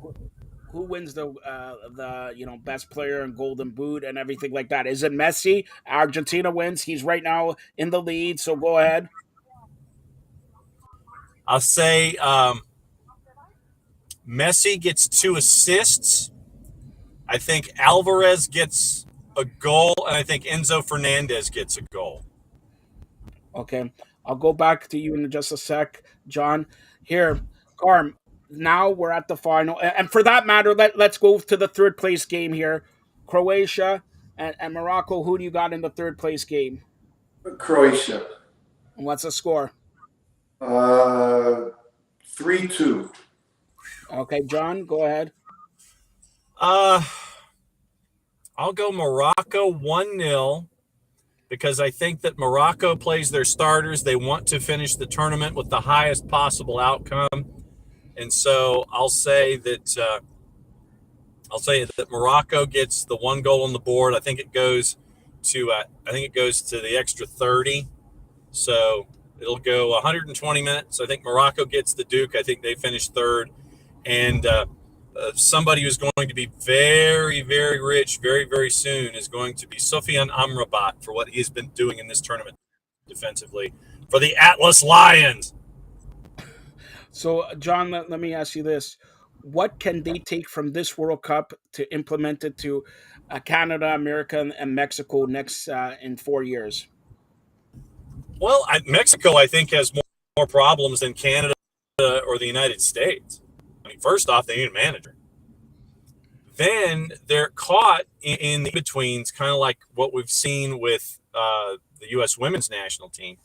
You have an aging roster, and you're trying to figure out how to replace that group and still keep and bring younger players along. But it seems like El Tri are afraid to bring younger players up, and they want to ride with all of the older talent, and they ain't scoring any goals, and they're losing, and it's pretty bad. And that's the biggest thing for me is I think Mexico has more problems than anything else, and it's philosophical first and foremost. You've got an aging roster. What are you going to do for 2026 when they're even more aging? What are you going to do after that? So I think that Mexico is in worse shape than Canada is, and I think that they're in worse shape than the United States are. So I think Canada and the United States. I think the biggest question is on the bench. The talent pool is there. For Mexico, it's the bench and the talent pool and the birth certificates. That's like check 1, check 2, check 3 for where El Tri are concerned. I think that Canada and the United States, I think that they're in better shape, logistically when it comes to the next 4 years. I could see John's almost at Nino Diversa, so I'm gonna go with John, and then we'll let go of John and Karma. I'll ask you a couple final questions. So John here, finally with USA. I don't know if you heard everything that we're gonna have a all women's Canadian soccer league. Has anybody talked to about JJ Adams about it at OSG on Soccer Down Here 2 days ago, actually. Okay, and what was the reaction in the United States about an all-Canadian women's soccer league? Bring it. Great, fantastic. But, you've got to look at Diana Matheson and Christine Sinclair making the announcement still without having the express written consent of Canada Soccer. And they just kind of put the cart before the horse and made the announcement. Yeah, you've got sponsors, but you don't have the signing of Canada Soccer as a part and parcel and a partner. So I think that that's the first obstacle that you got to figure out. Yeah, it's great that Vancouver is a part of it, and I think they've got 2 franchises online, but the biggest thing is you got to get Canada Soccer in line with it, or it's just going to be sitting there and you just, it's a great idea, but there's no one behind it. And that's the biggest issue for all of it is making sure that you have financial backing, which is great, getting CIBC and another big sponsor, that's big out of the blocks. But at the second time, Canada Soccer has to sign off on it, and they've got to give the good old-fashioned okie doke, and that's something that's got to get worked on. All right, Carm, do you have any questions to ask the Hall of Famer? Where do you learn how to drive? You get his license. High school. Making me dizzy. All right. That's the beauty of it. So, John, tell everybody how they could get a hold of you. We'll get you back on Monday to talk about the final, but go ahead. Thanks a lot for this. And Carm, do you want anything from Nino Diverso? John's picking it up. Yeah, really. Easiest ways on the Twitters at Soccer Down Here app available iOS and Android. Me on the Twitters at OSG Nelson. Catch up, boys, after it's all done. Good to talk to you. All right. Thanks a lot, John. Bye. Bye. All right. That's John Freeman Nelson, the Hall of Famer, OSG Sports. Now we're going to finalize here. Carm, we talked about the ladies soccer, the ladies league and all that. Any other things that you heard about that? Because John made a great point on not getting it sanctioned. We talked about that when it was announced.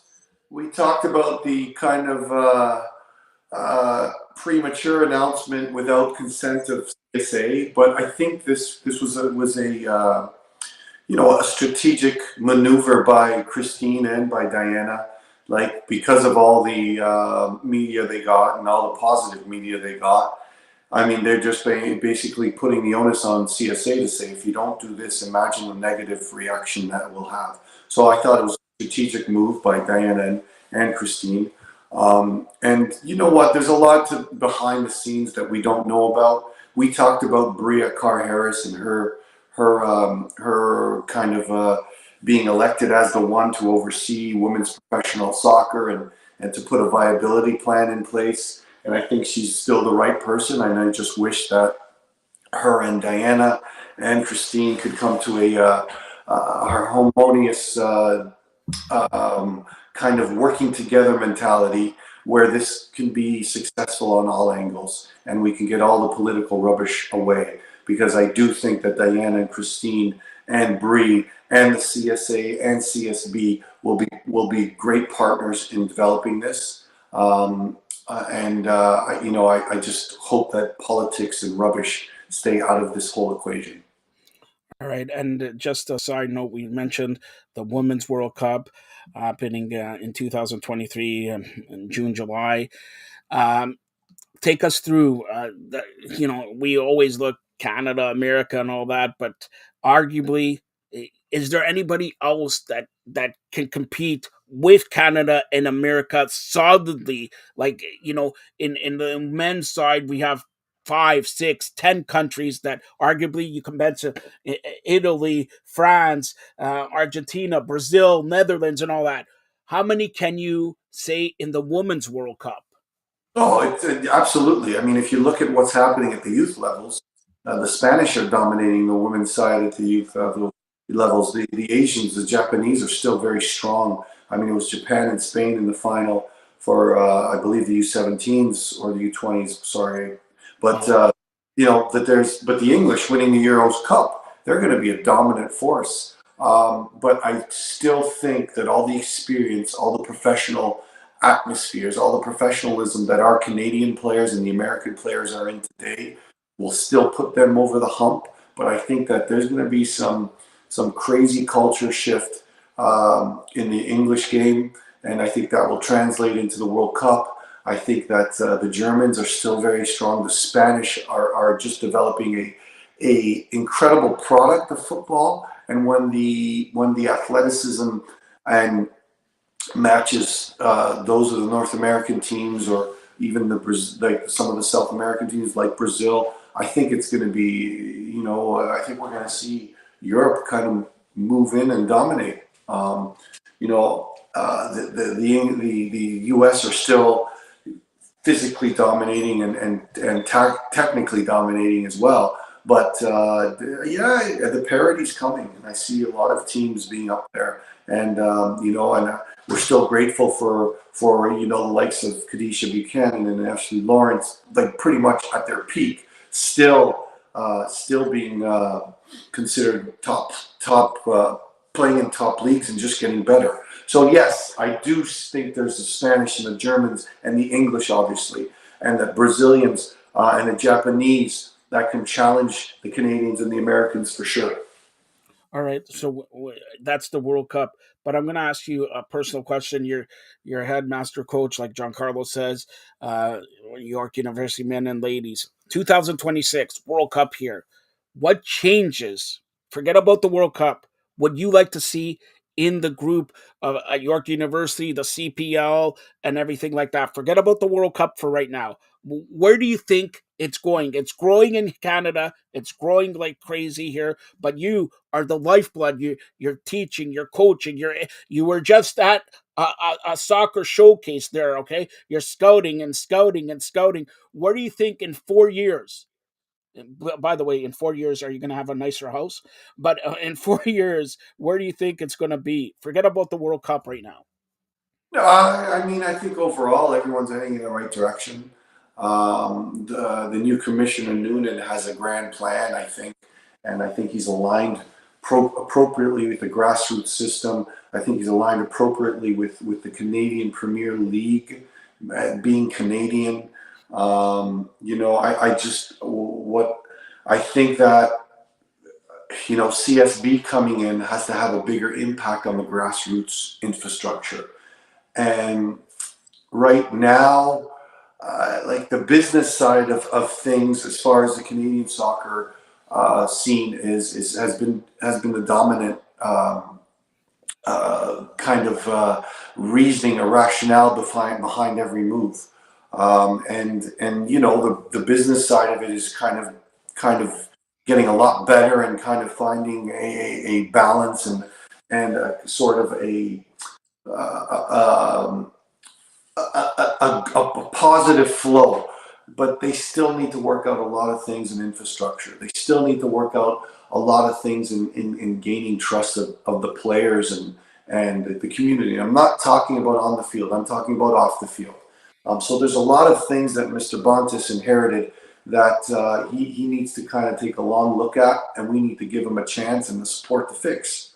So those things for me are essential. But the other thing is that is essential is that the CSB and CPL don't get overrun by the economics of the game, because we have a lot to fix at the grassroots level. We have a lot of fix at the high performance level. We have a lot to fix at the amateur adult level. We have a lot to fix, and it can't be dominated by the bottom line, the financial bottom line that seems to be the trend. So we'll see how this works out, because in my estimation, and the way this game used to be played and how our national team got built from, Ontario Youth Soccer League and other basically leagues that weren't dominated by the economic inequalities, right? We're again, I've mentioned many times that there's so many socioeconomic reasons that kids from the Jane and Finch corridor, or kids from Scarborough, those that have so much potential to be our best players, aren't playing, or are playing at lower levels because of the money, because of the financial limitations. Can we make this sport into a middle upper class sport? Absolutely. Is it the right thing to do? Absolutely not. And you look at the stories of Tejan and Alfonso Davies and Mark Anthony and Laria, all those kids came from inner city type programs where they didn't have a lot of resources, financial resources. But so I think that we can't close our door to this, and a lot of the infrastructure that exists now. I mean, it's costing kids anywhere from $5,000 to $7,000 to play, $5,000 to $7,000 to play soccer for not even a full year. So these are the things that we need to look at. This is and it is called Canadian Soccer Business that took over pretty much, that's supporting the CSA right now. So I will not be put the blinds over my eyes. I understand what that point is I understand that they have to make it economically feasible. But in doing so, we have to realize what got us to this World Cup. Kids that came from the Scarborough inner city areas, Kamal Millers, kids that couldn't afford it, and kids that were supported appropriately. So let's look at that. Let's look at the conceptual whole, and it's going to start with a proper relationship. Number one, between CSA and the Women's League, and now the Canadian Premier League, right? Establishing their stability, but now delving into the grassroots system and making it right. CPL, CSB need to have that structure that's right, and they can't be afraid of words like competition. They can't be afraid of words like elite, because they can't be afraid of words like that, because we need to have those proper levels of the game where all the kids can play and all the kids can compete, but all the kids need to be at playing at their own level as well. And by 15, 16, 17, there will be a separation of players, and it's not to say that players can't get to that. We'll call it elite for now, even though that word is passé. We need to have those levels to look up to. All right, so a couple final questions with the coach, Carmen Osako here. You talk about the CPL, okay? 4 years from now, where are teams going to be? How many more teams are there in the CPL? And where would you put them? Well, I mean, obviously, the most important spot is Quebec, Montreal area. Even if it is Quebec, like there's great soccer. You mean in Laval, and there's great soccer. Sorry, in Quebec, Quebec City are great spots for this. Obviously, that area needs to be addressed. Obviously, we need some more teams in the GTA. We do need, a team in Mississauga or that area would be fantastic. We don't know York United, where they want to move or what they're doing. There's all kinds of lots of stuff going back and forth about them going to Woodbine to build that stadium and playing out of Woodbine. Could Toronto hold two teams with Toronto? Absolutely. Are there areas in the east? Are there areas in Kingston? We know that Windsor got granted the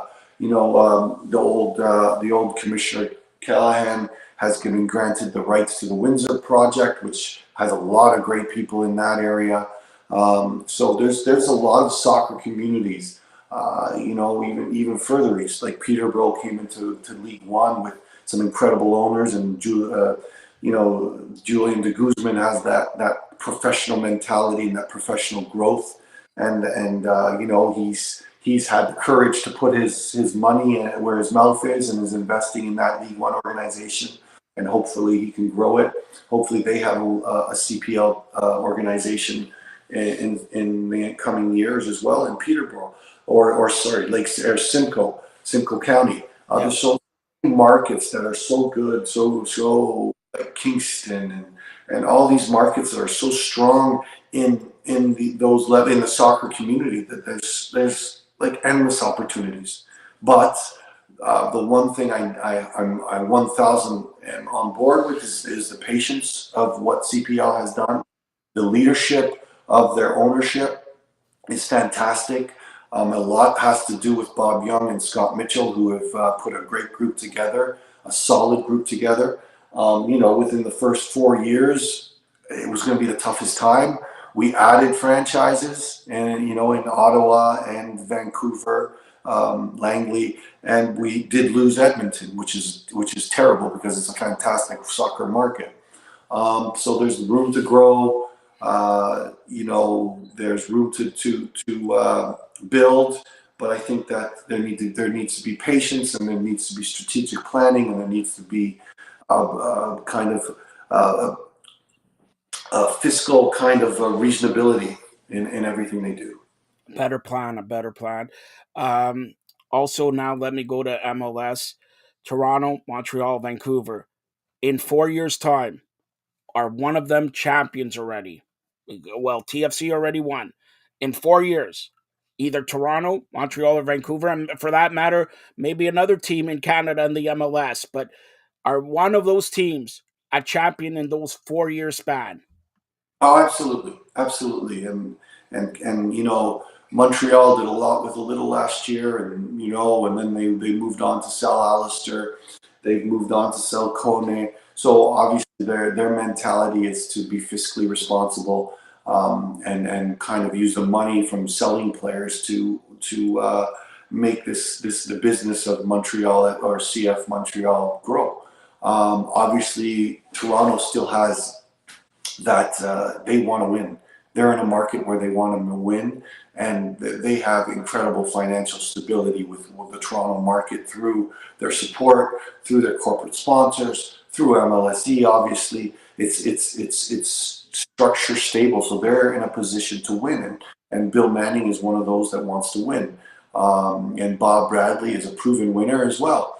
So these are situations where I think Toronto is best suited to win. And again, Vancouver has practical mentality. They don't want to spend too much on DPs and those type of players. And I hope that their supporters don't get tired being out of the playoffs or just making the playoffs. I think that there's got to be a direction there, a plan there. And I think their supporters may get tired of it. And they're getting competition from the new Vancouver team in the CPL. But Toronto, for me, is still the place where they can win. They can win in 2-3 years for sure, maybe even next year. They're gonna spend the money to bring in Insigne. They're gonna spend the money to bring in Bernadeschi. They're gonna spend the money to bring in the next player. So for me, it makes a lot of sense that Toronto and it is more of a Galacticos mentality where they want to win. All right. So, final question with the coach Carmen Asako here. We're previewing the World Cup final, Argentina, France. But how will you remember this World Cup before the winner, and especially if Messi wins it, or Mbappe, or Argentina or France? Does that change? But how will you remember this World Cup? The narrative for me has been fantastic. I think that it's been fantastic, but it's what could have happened. That's me. I mean, I was salivating at the possibility in the 16 round of 16 of a Uruguay Brazil, or of a Spain Portugal. All those that didn't happen. I mean, we had marquee game France England for sure. Even in the group stage we had Spain Germany, but all kinds of scenarios that didn't happen were kind of left me. But the story of Morocco and what they've done was just a great narrative, great for Africa, and great for just the entertainment of what happened in Qatar. But I think the football's been great. I think the venues have been great. I think the entertainment value has been great. Aside from the political aspects that aren't great, and everyone and everything that those kind of stories are. Some may call them side stories, and some may call them the main stories. Which I'm leaning to the side that the politics and lack thereof are the main stories. But if we're talking about on the field, I will remember what didn't happen. I will remember. I will remember the great Moroccan, tactical, and I think I'm going to remember a great France team again, with incredible depth, and just a national system built almost as a club team, where these guys come in and they have their roles set and they know what to do, when to do it, and Duchamp who puts it all together. If Messi wins, it's all going to be about Messi, and I think John was spot on when he said every player on that team is playing for Messi. Yeah. And it will be reminiscent of the God bless his soul, the Maradona days, and what Argentina meant to Maradona, and what Maradona meant to Argentina. That's what I'm reminiscing about. So, those are the things that will be stuck in my mind. First of all, Canada. Sorry. That's what I want to say. I can't believe you did not mention Canada playing at the World Cup for the first time. You were crying. I know you were crying like a baby the first. He cries when he loses 6-49. All right. So, look, Canada looking, and honestly, I think we're all Canadians here. I know Spanish, Italian, all the, past and all that, but watching the Canadian national anthem in the grandest stage, if that doesn't touch you, I don't know what will. Go ahead. Yeah, I mean, that for me was by far the memory that I'm going to keep, and watching the kids that I've been lucky to be a part of some of their lives, just and play with so much pride and play with so much passion. I think that's something that will resonate as well, and grow as time goes by. And when some of those guys come over for a beer or coffee, or when we have our get-togethers with our group, it's going to be something that you're going to feel that specialness that comes from them, but it's also special for us, for all those guys in the trenches that were involved. You know what's special? And I'm going to say this one time, sit back, because I know you never take credit. This is one of the best coaches in Canadian. Forget about sports. Forget about soccer. In sports, in Canada. Stop, Carmen. I'm going to say this enough. I hear it enough from you and all that. One of the best coaches in Canada for sports, be it soccer, be it anything. Every day, each and every day throughout the World Cup, we've done updates here. Never once, he says, never once, he said, Joe, I don't have time. He has always, and for that matter, John and Giancarlo and all that, but this guy's the coach. He coaches the future and still talks about it and still has the passion. And the greatest thing about him, you see him analyze it. You talk about the juice boxes, but he is even a better person. And that's what soccer and life is all about. We look at, it's the holiday season. We look at the Twitch, the guy from Ellen DeGeneres show. You never know what people are dealing with. Okay. And he committed suicide and all that, but not once has he said, Joe, we cannot talk about this. Let's talk about this. He's the coach of the ladies and men soccer. He builds the future. And not many people said this, and I say it all the time, and he's too modest to take it. But Carmen Asako, should be given an award or something because he builds the future of and he's going to build the future for the 2026. The players who are you going to see here at BMO Field in Los Angeles, at SoFi Stadium in Mexico, and all that. He has a hand in the players that are going to be there. Bank on it. Carmen, anything else you want to say? Nothing, just congratulations to all those CPL players, U Sport players, sorry, that got drafted. Hopefully the likes of Chris Campoli get a fair chance to be, because I think he could be a very good star in this league. And Milo Jurcic from York University, congratulations to him. So many, Amir from Toronto Metropolitan University, so many, good players from the area. Anthony White from University of Toronto. It's make sure you prepare well and you do us proud, because there's a lot of U Sport players that have done well in the CPL and and you're representing not only yourselves, but you're representing a whole U Sport institution that prides itself on the work they do. And there's a lot of great coaches there that don't even get half the credit, Joe, that even I do. So I appreciate your praise, but it's undeserved. And there's a lot of very deserved. Look, I guys. know you're very modest. Hold on, Carm. We have. I don't want to ask this question. It's from your buddy. A great way to close it out. It's from your buddy, Marty Roberts, who's going to follow here. He wants to know, and this is actually a very good question, but I know your answer already. But I'm still going to ask it. If Messi wins, is he better than Maradona? He won the title. He has scoring. He goes down the record books as better than Maradona? Go ahead. No, he's in the same. If you ask Messi, would you be in the same company as Maradona? I think that would be the best answer.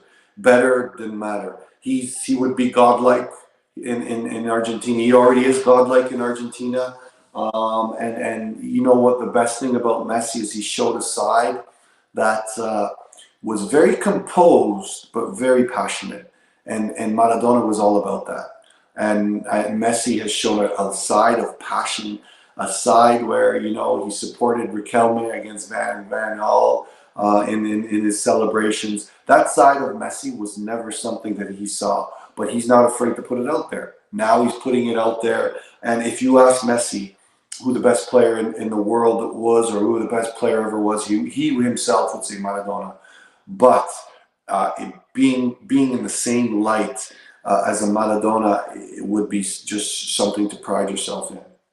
All right, and that's Carmen Osako. Thank you to the Hall of Famer, OSG Sports Zone, John Freeman Nelson, and Giancarlo Lino. Hopefully we'll be back Sunday or Monday to discuss the World Cup final. But again, I want to personally thank Carmen Osako each and every day. He came on here and we sent up the times and all that. He never says no. This guy he's so modest. People in the world, in soccer, in the sports media. And we're going to ask you one other thing. You're getting famous here with your juice boxes. All right. You like the Miami Dolphins. All right. Shame on you.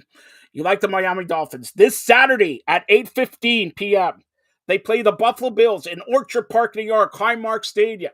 It's a blizzard. It's going to be a blizzard in Buffalo. I like Buffalo. Do you want to make some bet here? I pick Buffalo. You pick Miami. You want to make a bet?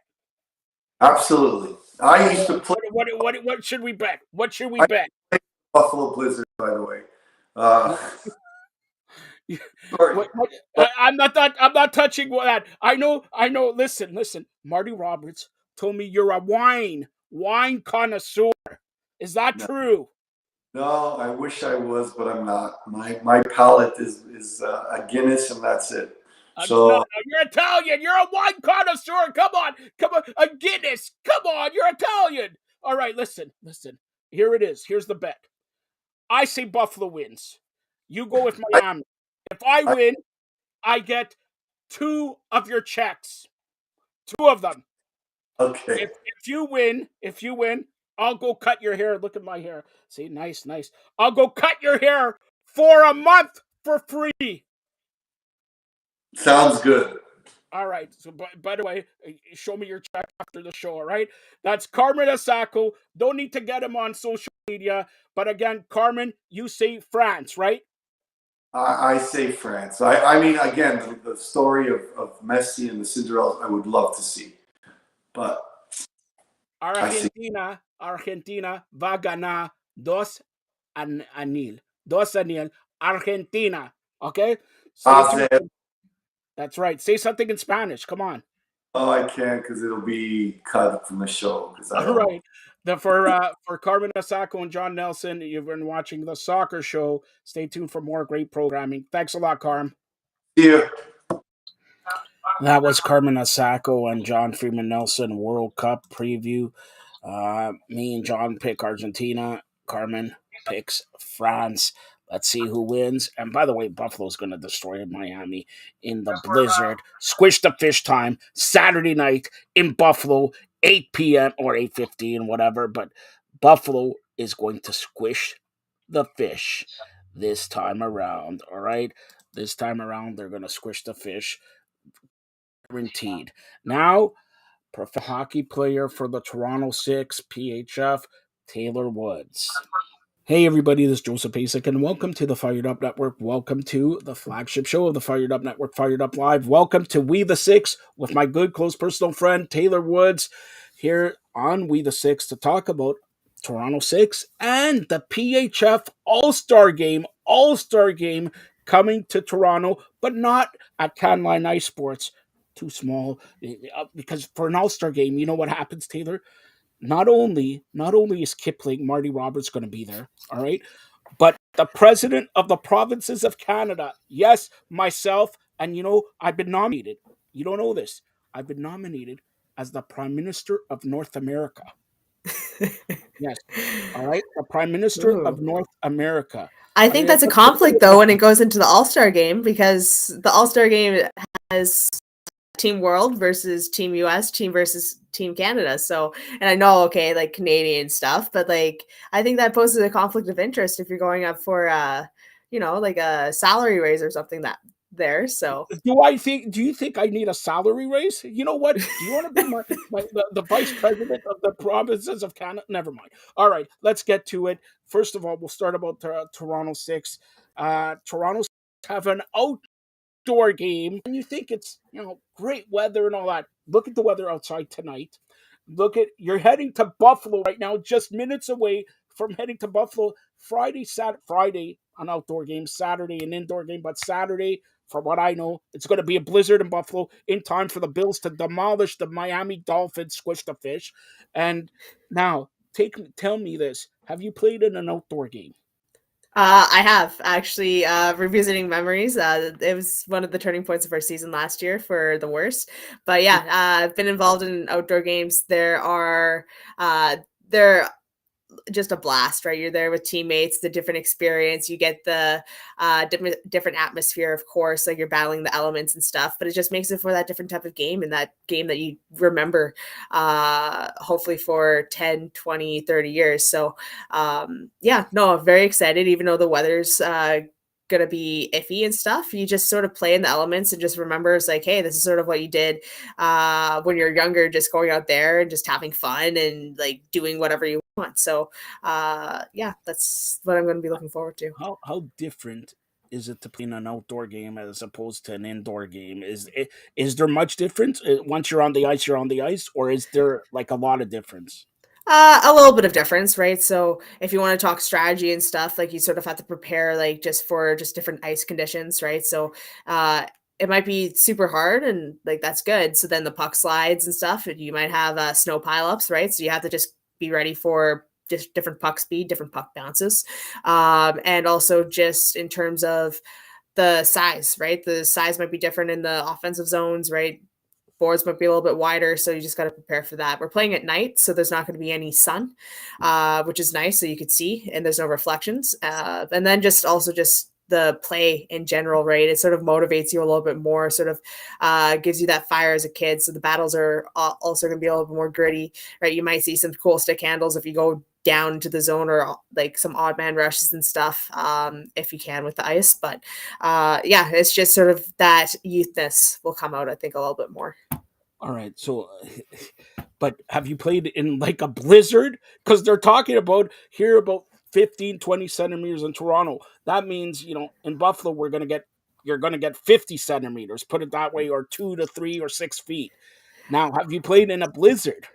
Outdoor game in a blizzard? No, but you know what? Calling on the times when I played in Manitoba, like we brought out, like it was minus 30, minus 40. You're traveling there. You're traveling like 20 kilometers on the highway, making it to these games.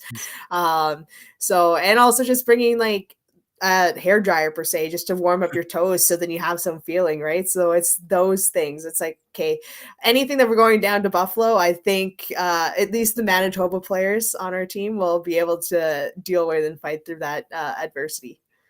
You mentioned hair dryers and all that. What's the funniest thing that you have to pack for an outdoor game when you know it's minus whatever plus snow or whatever? Like honestly, Ooh. Marty Roberts told me he packs hair dryer to put it for his ankles or whatever. Come on, you never thought of that, but you have to think of that. Somewhat. I sort of maybe threw in an extra pair of long johns or something like that, but this time, and I'll drop a little bit of a hint here, but we are doing a themed styled like dress. What's the theme? Come on. What's the Oh, theme? you should know. You should know. It's very classic. It's the cliche. But yeah, it's like, would I be wearing this in like -2, -3 weather? Probably not. But I'm going to anyway, just because it's a theme. All right, so you play the Buffalo Buttes, okay? I don't have to tell you. There's somebody who used to play for the Toronto Six who signed a big time deal with the Buffalo Buttes. Now, look. I know you joke around or whatever, but are you gonna grant Michaela Grant Menses, formerly Rookie of the Year here, gonna give her like an elbow, a shot, like a stick check? Come on, that's what teammates and all that. All right, come on, you elbow into the ice. Come on, you tell me. I'm definitely gonna keep like my 100% in puck battles, obviously. But when she comes down, like even like one-on-ones, like we always used to have some fun in practice. So that's just gonna come up again. She knows that I'm a big time defenseman that stops like at least 95% of her plays. So we're just gonna relive that, and I'm gonna have that joy. But yeah, like she's doing her thing with the Buttes, and they're doing, I think, decently well this year. And we're doing our thing with Toronto. We also have Carly Jackson on our team that we also took from them, and I've talked to her before, and she's like, I'm ready. I haven't been in this situation before, but I know I'm ready. I'm going to do anything. I'm ready. So it's going to be cool. So you mentioned defensive battle and 100% or whatever. I'm going to ask you this, not that I know anything or whatever, but have you played forward, and what's for you? Is it more difficult to play defense or more difficult to play forward? Yeah, so this week I was practicing a little bit of forward, just because we do have one of our national players over playing in the Euro Cup. So just with the 11D7 forward, or 11 forward 7D, I have a chance to play forward, maybe a little bit D, a little bit of forward. We'll see. It's sort of just going to be the Mitch Marner of the Toronto Six, right? Oof, that's Hopefully you won a pretty 23 game point streak there. Come on. We only play 24 games, so I'm a little bit. You sat out a game. Come on. Wait. I'm going to say this. Marty Roberts came up with the best thing. Taylor, sit back, okay? Last week, Saturday, you did not play, correct? Yeah, that's all right. That's not Saturday's game. Myself. You guys lost Saturday's game, correct? Yeah, no, it was hard to watch. All right, so hold on. Sunday, did you play? I did play. All right, did you win Sunday? We won Sunday. All right, so for anybody who's watching Toronto Six here, I know we got millions and millions, and your coach, your assistant coach, the Justin watches, the guy at Wild Wings watch, and everything like that. The key to winning, Taylor Woods, supposed to be playing defense, offense, goalie. She's going to be the first player in history that played triple threat. That's a triple threat: defense, offense, goal. All right. I bucket list. I do want to score a lefty goal somewhere. All right. I She's know gonna someone score a has. lefty goal. But have you tried the left hand there? Come on. I have. I Huh? showed one of my teammates didn't believe me last practice. So I'm like, well, give me your stick. Actually, I borrowed another teammate's stick and I was playing around a little bit. But yeah, I do have a pretty decent shot as a lefty. Wait a minute. So you're ambidextrous. Yeah. So try to spell that out. All right. So left and right. So I want you, listen to me. I want you to score a goal with your right, and then score a goal with your left, and then midway, you're on a breakaway, midway, change around the stick and try to score that. All right, it's the World Cup. Come on, you're never mind. But have you never have done that? Score it with left, score with right, like in the same game.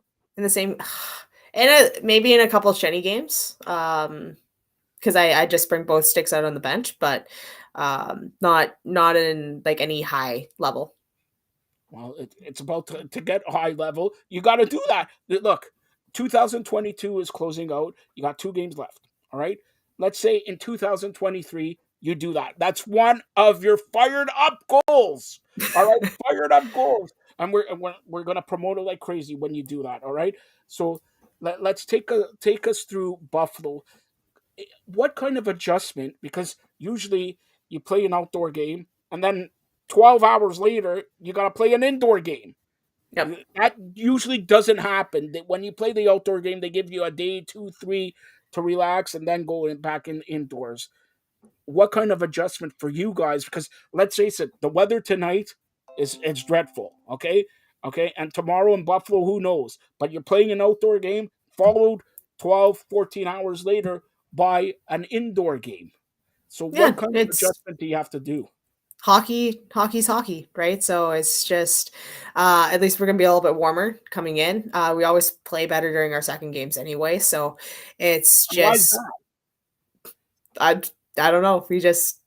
I guess we just wake up and we just play a little bit harder, but we learn the team a little bit more. But yeah, I think just going into it is just, hey, we have another game. Okay, this is what we need to do. We need to get better at. Okay, now let's go out and execute. So I don't think it's going to be an issue for us. All right, so I'm gonna ask you outside of hockey here. It's the Christmas season, 1 week before, 10 days now. All right, 10 days before Christmas. What does Taylor Woods want for Christmas? Wow. This is the first time I've ever thought about that this year or All at right, all okay, during here, this time. I'll give you a couple minutes. What does Taylor Woods want for Hanukkah? There you go.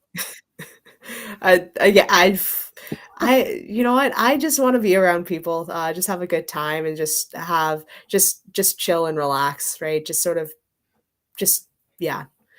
You I can't know what really. I want. I know what Marty Roberts has chimed in here. Marty Roberts, myself, me, and Marty want an actual jersey from Oh yeah. Taylor Woods back. You know that you had a week to give us the. Did you make any progress with that?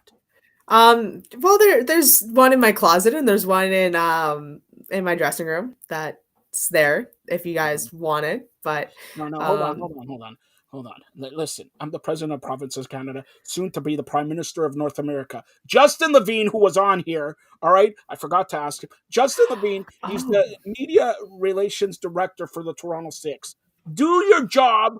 The 2 guys who promoted the Toronto Six, who Taylor Woods is a big fan. You're a big fan of the president, right? You're the big fan of Marty Roberts, right? She wants to give us a Hanukkah Christmas Kriska present. Get the jersey.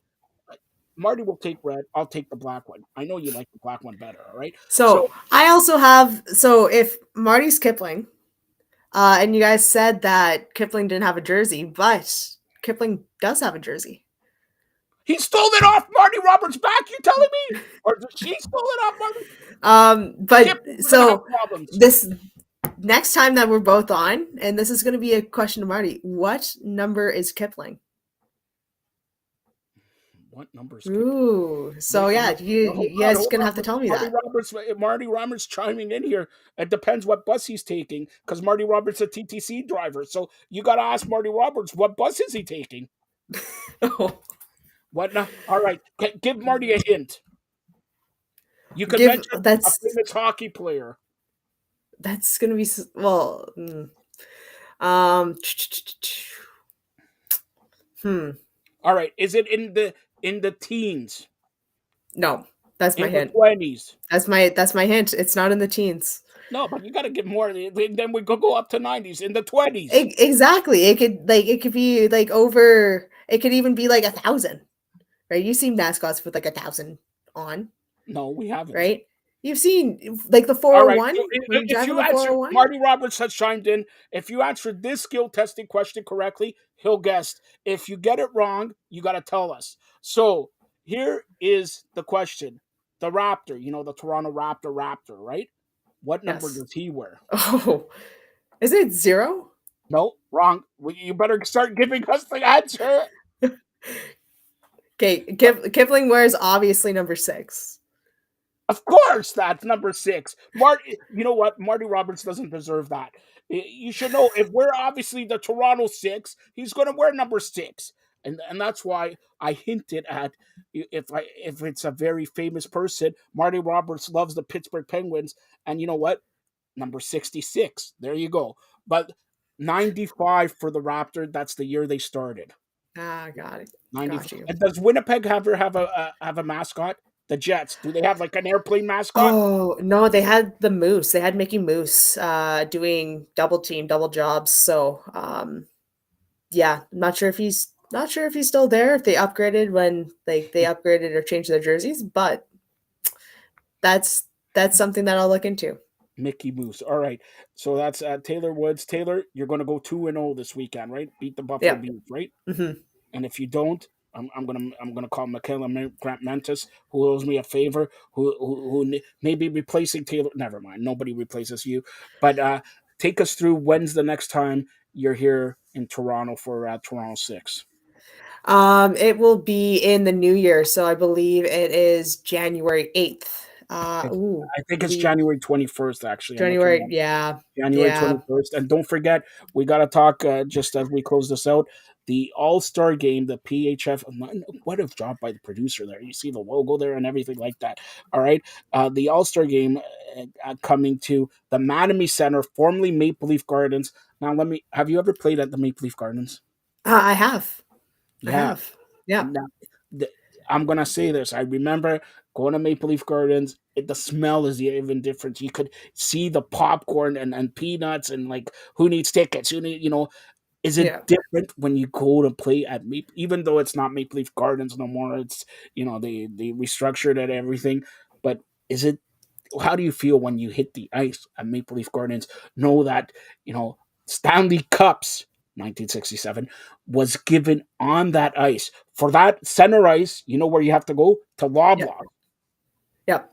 Yep. Loblaw. I had a very interesting time trying to get there my first time, but yeah, no, it's definitely you could just tell, even though it has been renewed a little bit, there's a lot that goes on there. It's a very special place. When you step on that ice, the ice feels good, and you just sort of just you play maybe a little bit better, hopefully, but no, there's a lot of histories there still, so it's going to be cool to host the All-Star game And at that spot.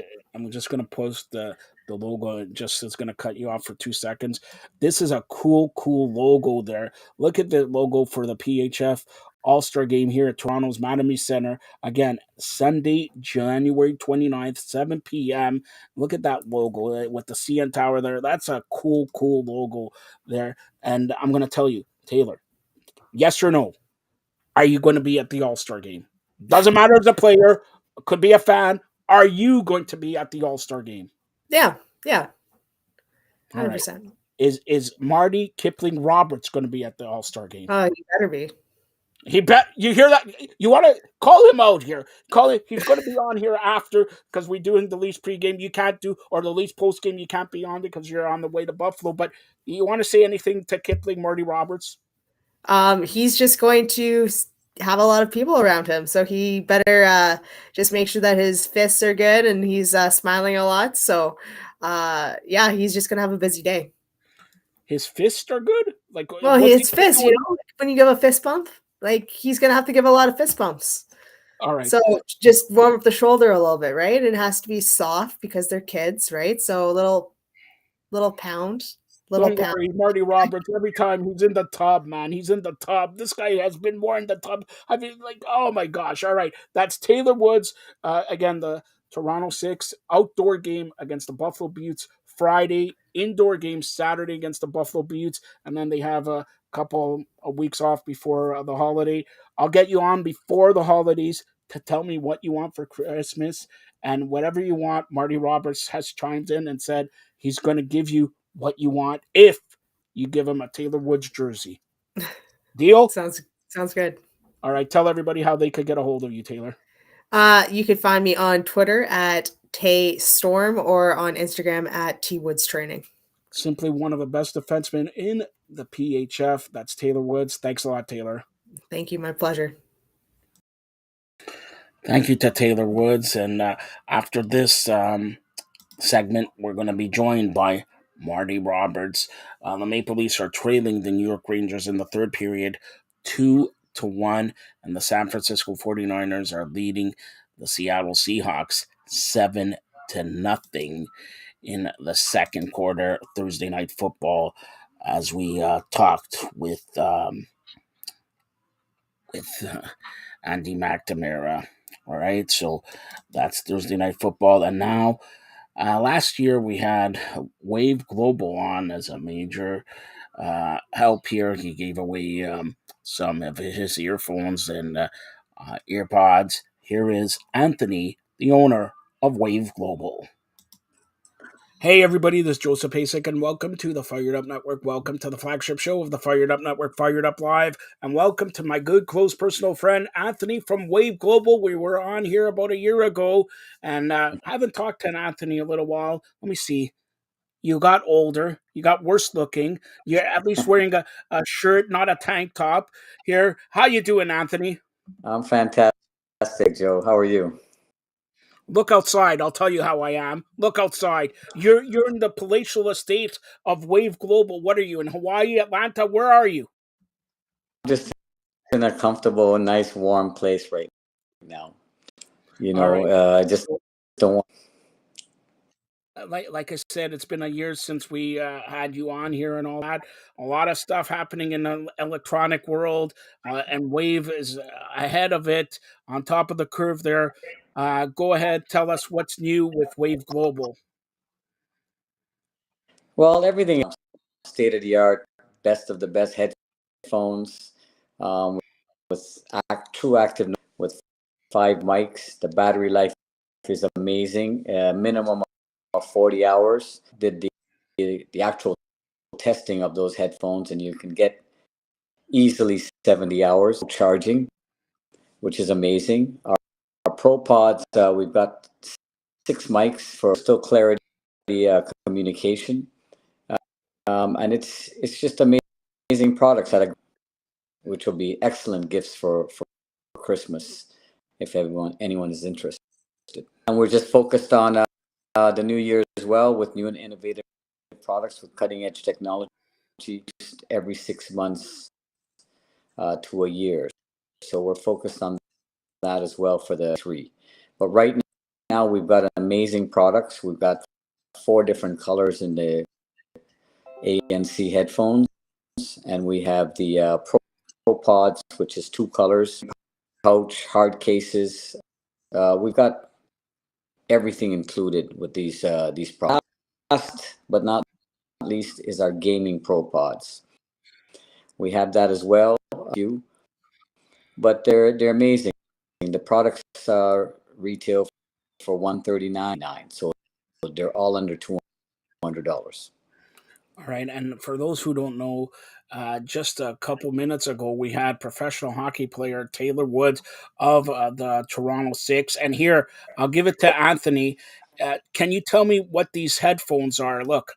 Hey everybody, this is Joseph Pasek, and welcome to the Firedup Network. Welcome to those are Wave Global headphones, the pros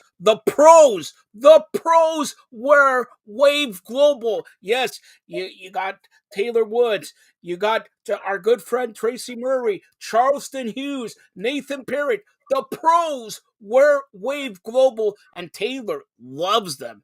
She tells me, maybe we should throw in one another pair to Taylor for like a Merry Christmas, Happy New Year, and all that. But anyways, Wave Global is this. If you want to listen to me. He said 5 mics, and wait a minute, some of your headphones. There's one who has like 11 or 12 speakers in them, right? Yeah, the Wave Legend, and remember, Wave is spelt with 2 V. So that I wanna make very clear, because them to type in WAVE, it's WAVV Global.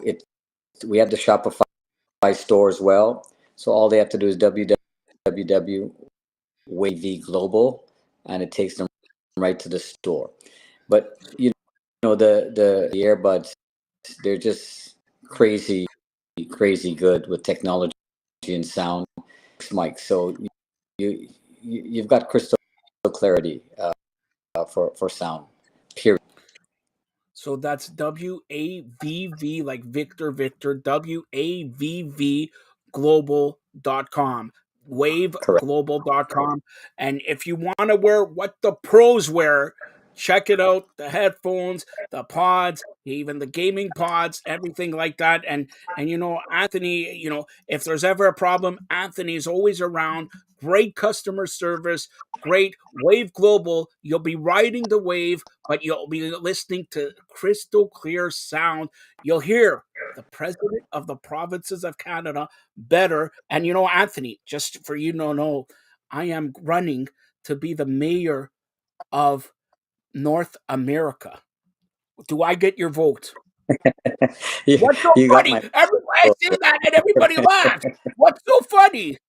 you, you got my vote, Joe.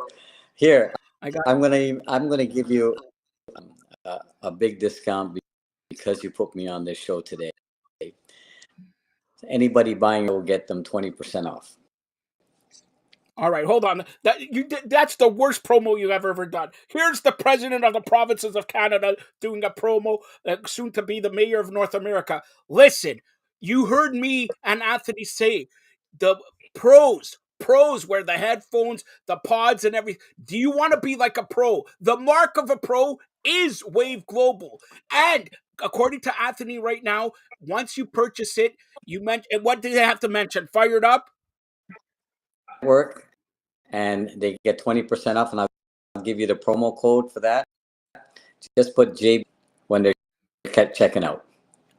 Put which one? We did. You cut out a Just second. put What was it?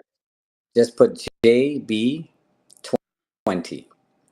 JB20, Yeah. JB20, and you have 20% off Wave On Global. checkout. You won't get it anywhere else. Great holiday stocking stuffers. Listen, it's Christmas, it's Hanukkah, it's everything. You want the best of the best, the mark of the pro, you get Wave Global. Wave Global headphones, Wave Global pods, gaming pods, everything, and different colors. Different colors. You want it red? Don't you have red, Anthony, right? Yes, we have the red and black. It's You right there have on your. gold, right? You have gold, right? We have the gold with the actual color is the rose gold highlight. All right. And you have black, and you have white, and you have red and gold. Any color you want, you got it. So check out waveglobal.com. That's WAVV, like Victor, WAVV global.com, and just mention JB20 and get 20% off when you purchase it on the checkout. Amazing deal. Great stocking stuffer. Great presents. Anthony, by the way, I got to ask you a question. All right. That's how you cut a promo, first of all. I got to ask you a question. What do you want for Yeah. Chriska? What do you want for Chriska? Christmas, Hanukkah combined. Chriska. Want to be, in your on your show on a regular basis, Joe. That's it. I don't, I just want something simple. All right, you want something simple. So the pack of Hubba Bubba that I got you last year would work. Sure. All right, you're chewing I on that, right? was going to say really what I wanted, but appropriate for me to say what I really All want. right, it wouldn't be appropriate. So there you go. It's like, I don't talk about. I'm the president of Provinces Canada. I'm the mayor of North America. Come on. All right. So again, check out Wave Global. WAVV. That's Victor WAVV Global.com. And when you purchase whatever you will purchase, don't forget at checkout do JB20 to get 20% off your purchase. Nobody gives 20% off right at checkout, but Anthony and Wave Global, and I don't have to tell you, the pros wear the stuff.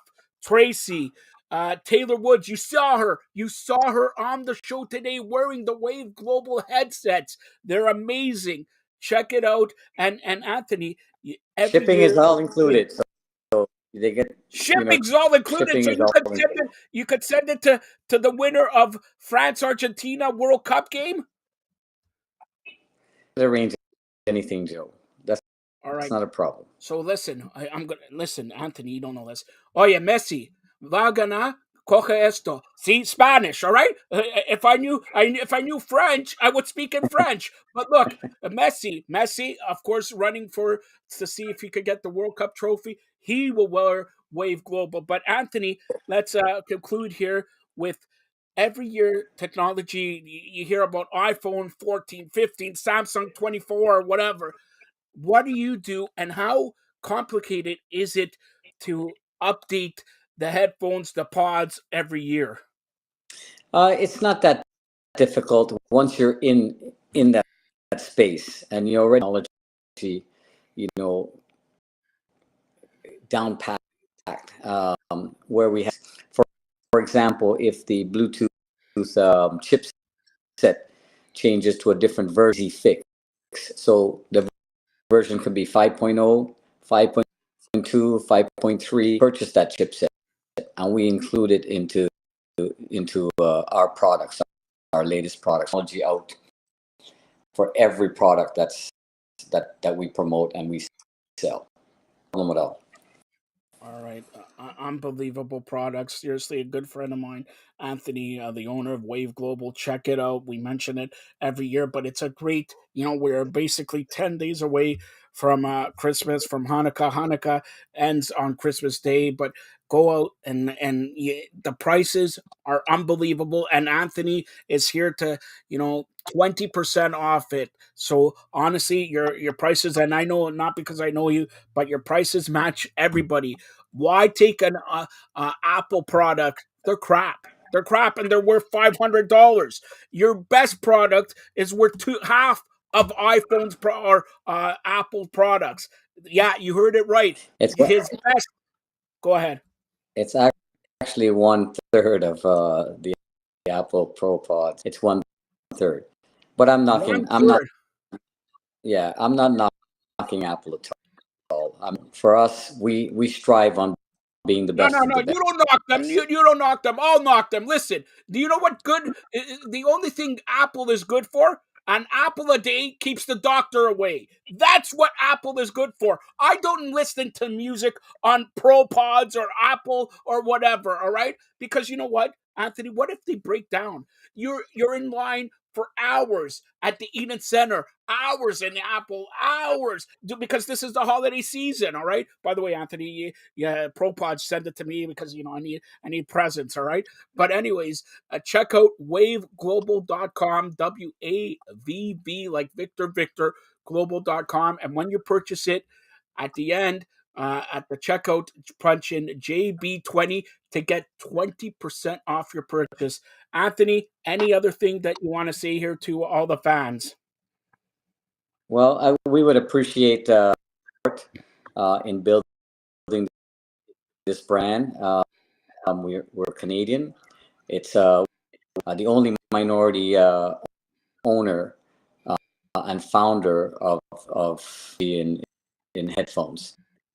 The support will be greatly appreciated, and we have our customer support here, and we want to provide the best product for the consumer, and we want to have the best service possible for the consumer, with the best pricing for the quality that we offer. So the support we would, that's all I can really ask for. And I appreciate you just getting me on here to help that promotion. We would be indebted to you, Joe. Aren't you always indebted to me, anyways? All right. So,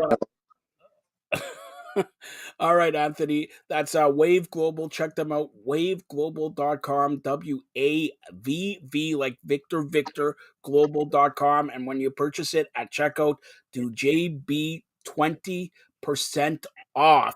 20% off your purchase. Great stocking stuff, last minute gift there.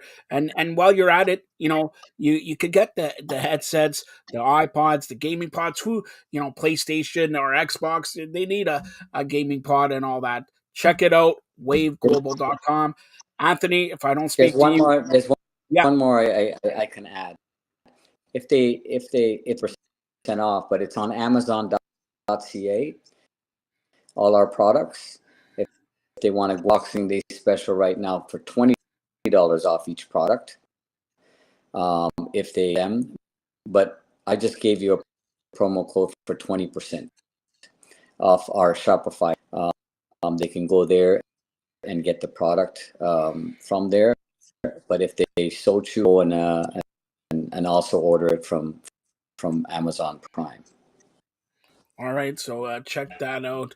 Waveglobal.com, Amazon Prime, and these you won't be disappointed with the headphones, earpods, gaming pods, everything like that.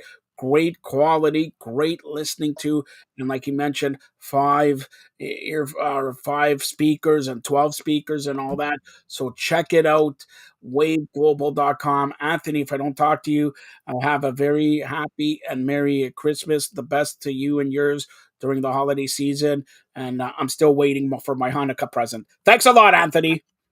You too. Same to you, Joe, and for all your do, and I thank you, and happy holidays to everybody. Check out waveglobal.com for all the products from Anthony. Anthony, a good friend of mine there, and we're happy that we could help out Anthony again. So we're about 3 minutes left in the third period. The Maple Leafs are losing to the New York Rangers, Madison Square Garden 2-1. Mitch Marner, 23-game point streak on the line in the last 2 minutes. Will be joined by Kipling himself. Yes, Kipling himself, known as Marty Roberts. Hopefully he has my wine. I'm looking outside. The weather outside is, like I said, dreadful, terrible, freezing rain, snow, and everything. I want to be outside, and let's have a toast. Where's Marty Roberts when I need him? Let's have a toast and toast away winter already before it started. It starts December 21st here. Winter solstice coming up, and that means the shortest day of the year. But after the shortest day of the year, you become long again because it builds and builds and builds to the longest day of the year. This is why people come to me, the president of the provinces of Canada, the mayor of North America, the prime minister of North America. I'm trying to give myself more names there. Again, we're about 1 minute left in the third period. The Maple Leafs trail the New York Rangers by a score of 2-1. I'm going to give you some more updates here while we wait for the grizzled young veteran, Marty Roberts. Thursday night football is underway, and the 49ers lead the Seattle Seahawks 7-3, 2 minutes left till halftime. Brock Purdy, 12 of 15, 96 yards, a touchdown. Geno Smith, 9 of 17, 83 yards. Christian McCaffrey, 11 carries, 51 yards. Kenneth Walker, 6 carries, 18 yards. George Kittle, 3 receptions, 39 yards, a touchdown. DK Metcalf, 3 receptions, 28 yards for the Seattle Seahawks. Don't forget, we got 3 3 Saturday games in the National Football League, Week 15, 1 p.m. The Colts and Vikings, 4:30 Baltimore and Cleveland, and at 8:15 in front of a blizzard, it is the Miami Dolphins, Buffalo Bills. Like I talked to Carmen, good friend of Marty Roberts. It's Squish the Fish time, yes. And Marty is going to come on here. I got to ask Marty a question here. Marty's coming in now, right now. So, Marty, first of all, how you doing? Not bad. You, Joseph? I'm doing great. Marty, can you clip like I hear from your beard, because we have a bet here with Carmen Osako. If I lose, which I'm never going to lose, Buffalo's not going to lose to Miami. For he needs a clip from your beard. So what is this? Wait a minute. I asked Marty. I asked Carmen if he's a wine connoisseur. Are you drinking wine? No, I'm drinking a Frappuccino. Frappuccino. How much was that? Too much. Too much. But are you spending the money that Firedup Network's giving I you? spend it as fast as you give it to me, Joseph. Well, that can't be as fast as I Right? give it to you, because it's impossible. I know, because you never give it to me. All right. Well, let's not talk about giving it to you, giving it to whatever. So we're just about. I think the Maple Leaf game is about closing out. You're watching it. I'm watching it. 40 seconds left. Mitch Marner. The Rangers just scored, so the game's over. All right. Basically, it's 3-1. So good job by the producer here. It's 3-1. Mitch Marner's point streak is done. I'm going to say that is done. Caputo. It was, I didn't get to watch a lot of the game. I had to go to, it's called a cabaret tonight for my daughter at her school. Hold on, a cabaret? Yeah, it's called a cabaret. Wait a minute, a cabaret? What can you Marty, you got big fans there. I don't have to mention Patricia's a big fan, Carmen's a big fan, John Carlo's a big fan, George Bill is a big fan. So can you do some cabaret, like singing and all that? Cabaret is that it was of dancing. It was a Christmas story, some singing. So I went to that, and then I got home to watch the third period of the Leafs game. And it's truthfully, to me, I don't know how the first couple periods went, but it seemed like it was a pretty slow moving game tonight. There was a total of when I turned it on, it was 16 shots each halfway through the third, and ended up 22-21 for Toronto in shots, 19-8 in hits in favor of the Rangers. And what did we talk about last time with the Leafs? If they could control something, they always had a shot to win, and that was the giveaways. Yep. And tonight they had 29 giveaways. The Rangers had 9. It's awfully tough to win when you're giving away the puck that many times. To the Rangers, they're a good team. Yes, they've struggled starting off here early in the season, but they have a pretty strong team. And to give the puck away that many times, and you know who the leaders were giving the puck away? Marner and Matthews. Marner 6 and Matthews 4 tonight. So you knew Marner was streak was going to end sooner or later. He's had a great run. Matthews, I think, got robbed by, I think it was Panarin that stopped it, was it not? Yeah. So they had their chances, but again, a 22-20 in the shots, it's an awful lot of shots for a team that is offensive minded like the Leafs are. But I'll tell you what, over this stretch of them playing so well, something has switched. And it's like they've bought into what Keefe is selling them. Well, even losing 3-1, it was an empty net goal, so they only gave up 2 goals. Yeah. So the goalies are doing great, and the defense let's give it, the 2 youngsters on the defensive, Liljegren and Sandin, and they brought back Brody now, and I think Jamie Benn was just, or Jordy Benn was off of the IR there, and Morgan Riley has begun skating and all that, but honestly, that defensive structure is fantastic with the Maple Leafs, and who would have thought?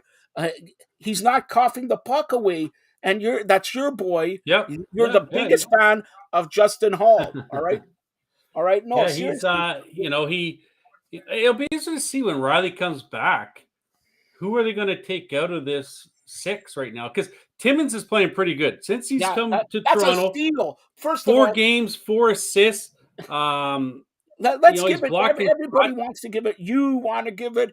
Everybody wants to give it. Oh, Dubas doesn't know what he's doing. But that is the steal of the century. Right Like, now, it's looking honestly, that way. You're right. It is. Like I talked with my good friend William. Yes, the yes. Leafs look good in How's regular his hair season. doing? I gotta ask His you. hair, How's his his hair hair is doing? nice. His eyebrows are nice. He's looking sharp. He's lost a little bit of tan. I guess he's run out of spray tan, so he's got to go buy some I heard new. he gave it to NR the spray tan a little bit. Well, maybe Mister Storman has it as well. But the Leafs for the last few years have been pretty solid during the regular season. We'll Yes. see what they do in the playoffs. If they play like this, and the way, like I said, the last run they've had here, they've looked really solid. They've done some things. Some guys have stepped up physical wise. So if they can play like that, there's a chance that they at least get out of the first round this year. But I think there's still some things that Dubas might do here once the deadline gets closer to strengthen this team to get a little bit more toughness.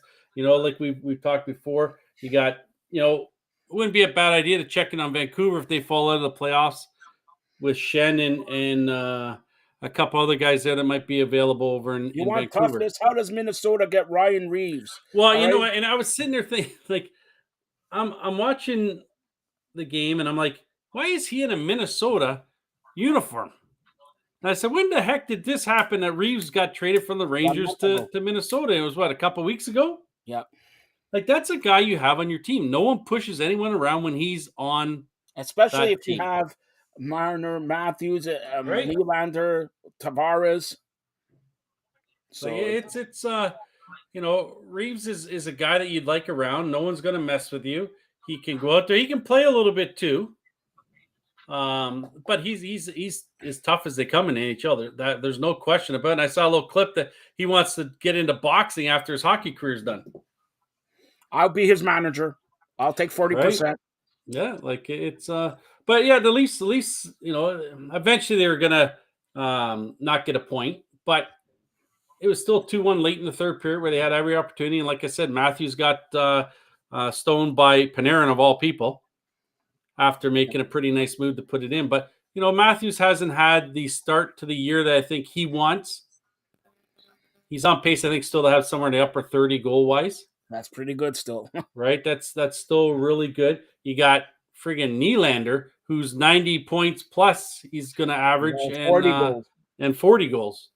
Now, here's the question with Nylander. He's got one more year left on his contract. What is he going to want next year when he's talking for a new contract? I'll tell you, it's going to be $6.5 million. I'll tell you that.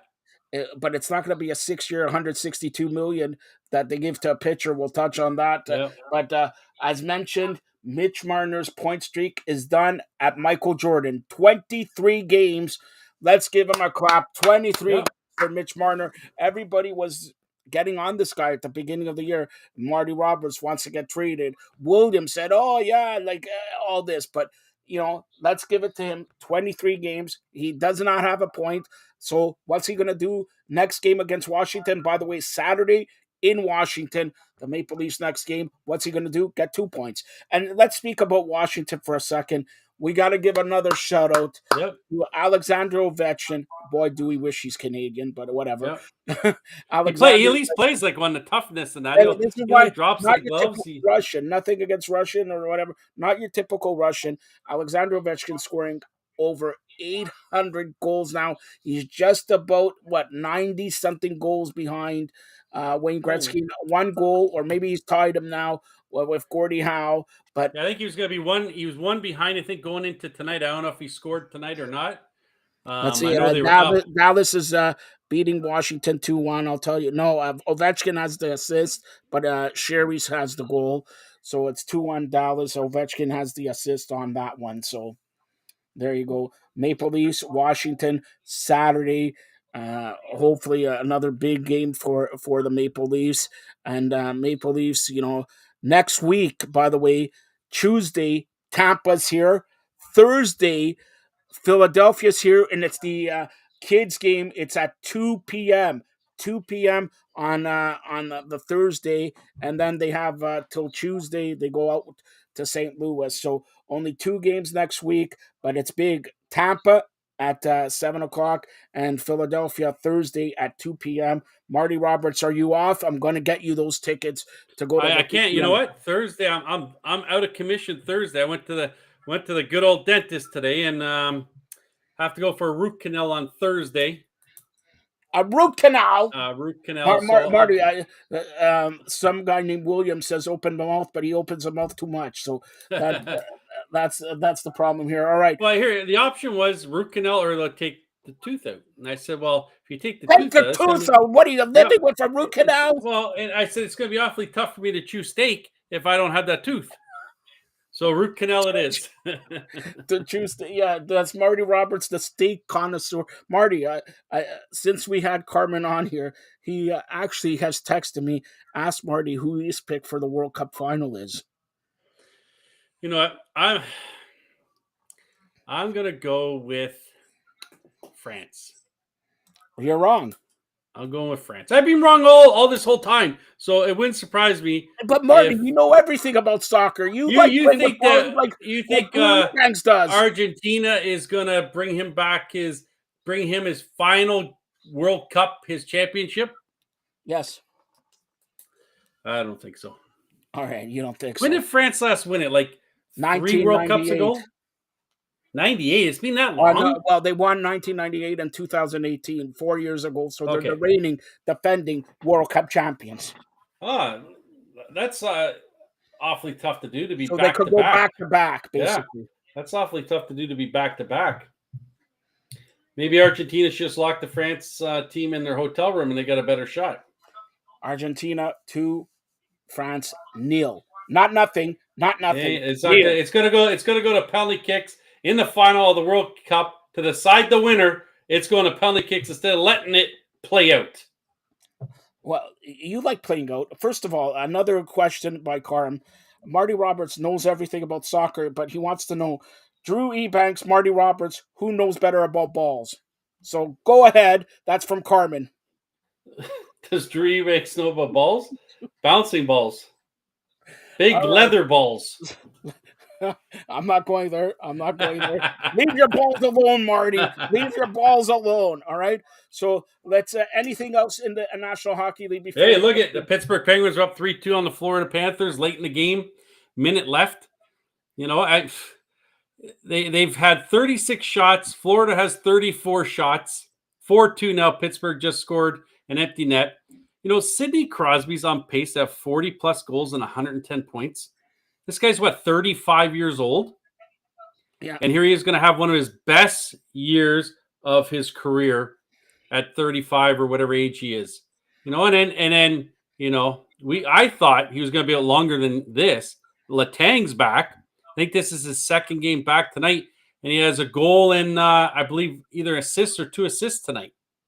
Yeah, and by the way, if people in Toronto are interested, the Kings and Bruins are in overtime tied. No one's interested in that. Who cares about the Kings and the Bruins? Bruins, Boston. Everybody loves Boston and Toronto. No one loves Boston. No one and you loves talked about Boston. Florida losing right now to your Penguins. Florida, you know, they made that trade, and last year they were the best team in the league, and now this year it's like, you know, would you do that trade Humidor, when they got rid of, he's a playmaker, right? Like, yes, Kachuk, I think, is leading that team in points. I think I haven't looked lately, but you have a guy like Humidor who sets everyone up and does what's supposed to be needed, and doesn't. You know, he was so underrated or underlooked there. You know, I think they're missing that, and you know, their goal. I've always said their goaltending. I think Bobrovsky's in net tonight. You know, he's not the best there. He's having a good night tonight, but they're paying him $11 million to be a subpar goalie. So Florida has some issues.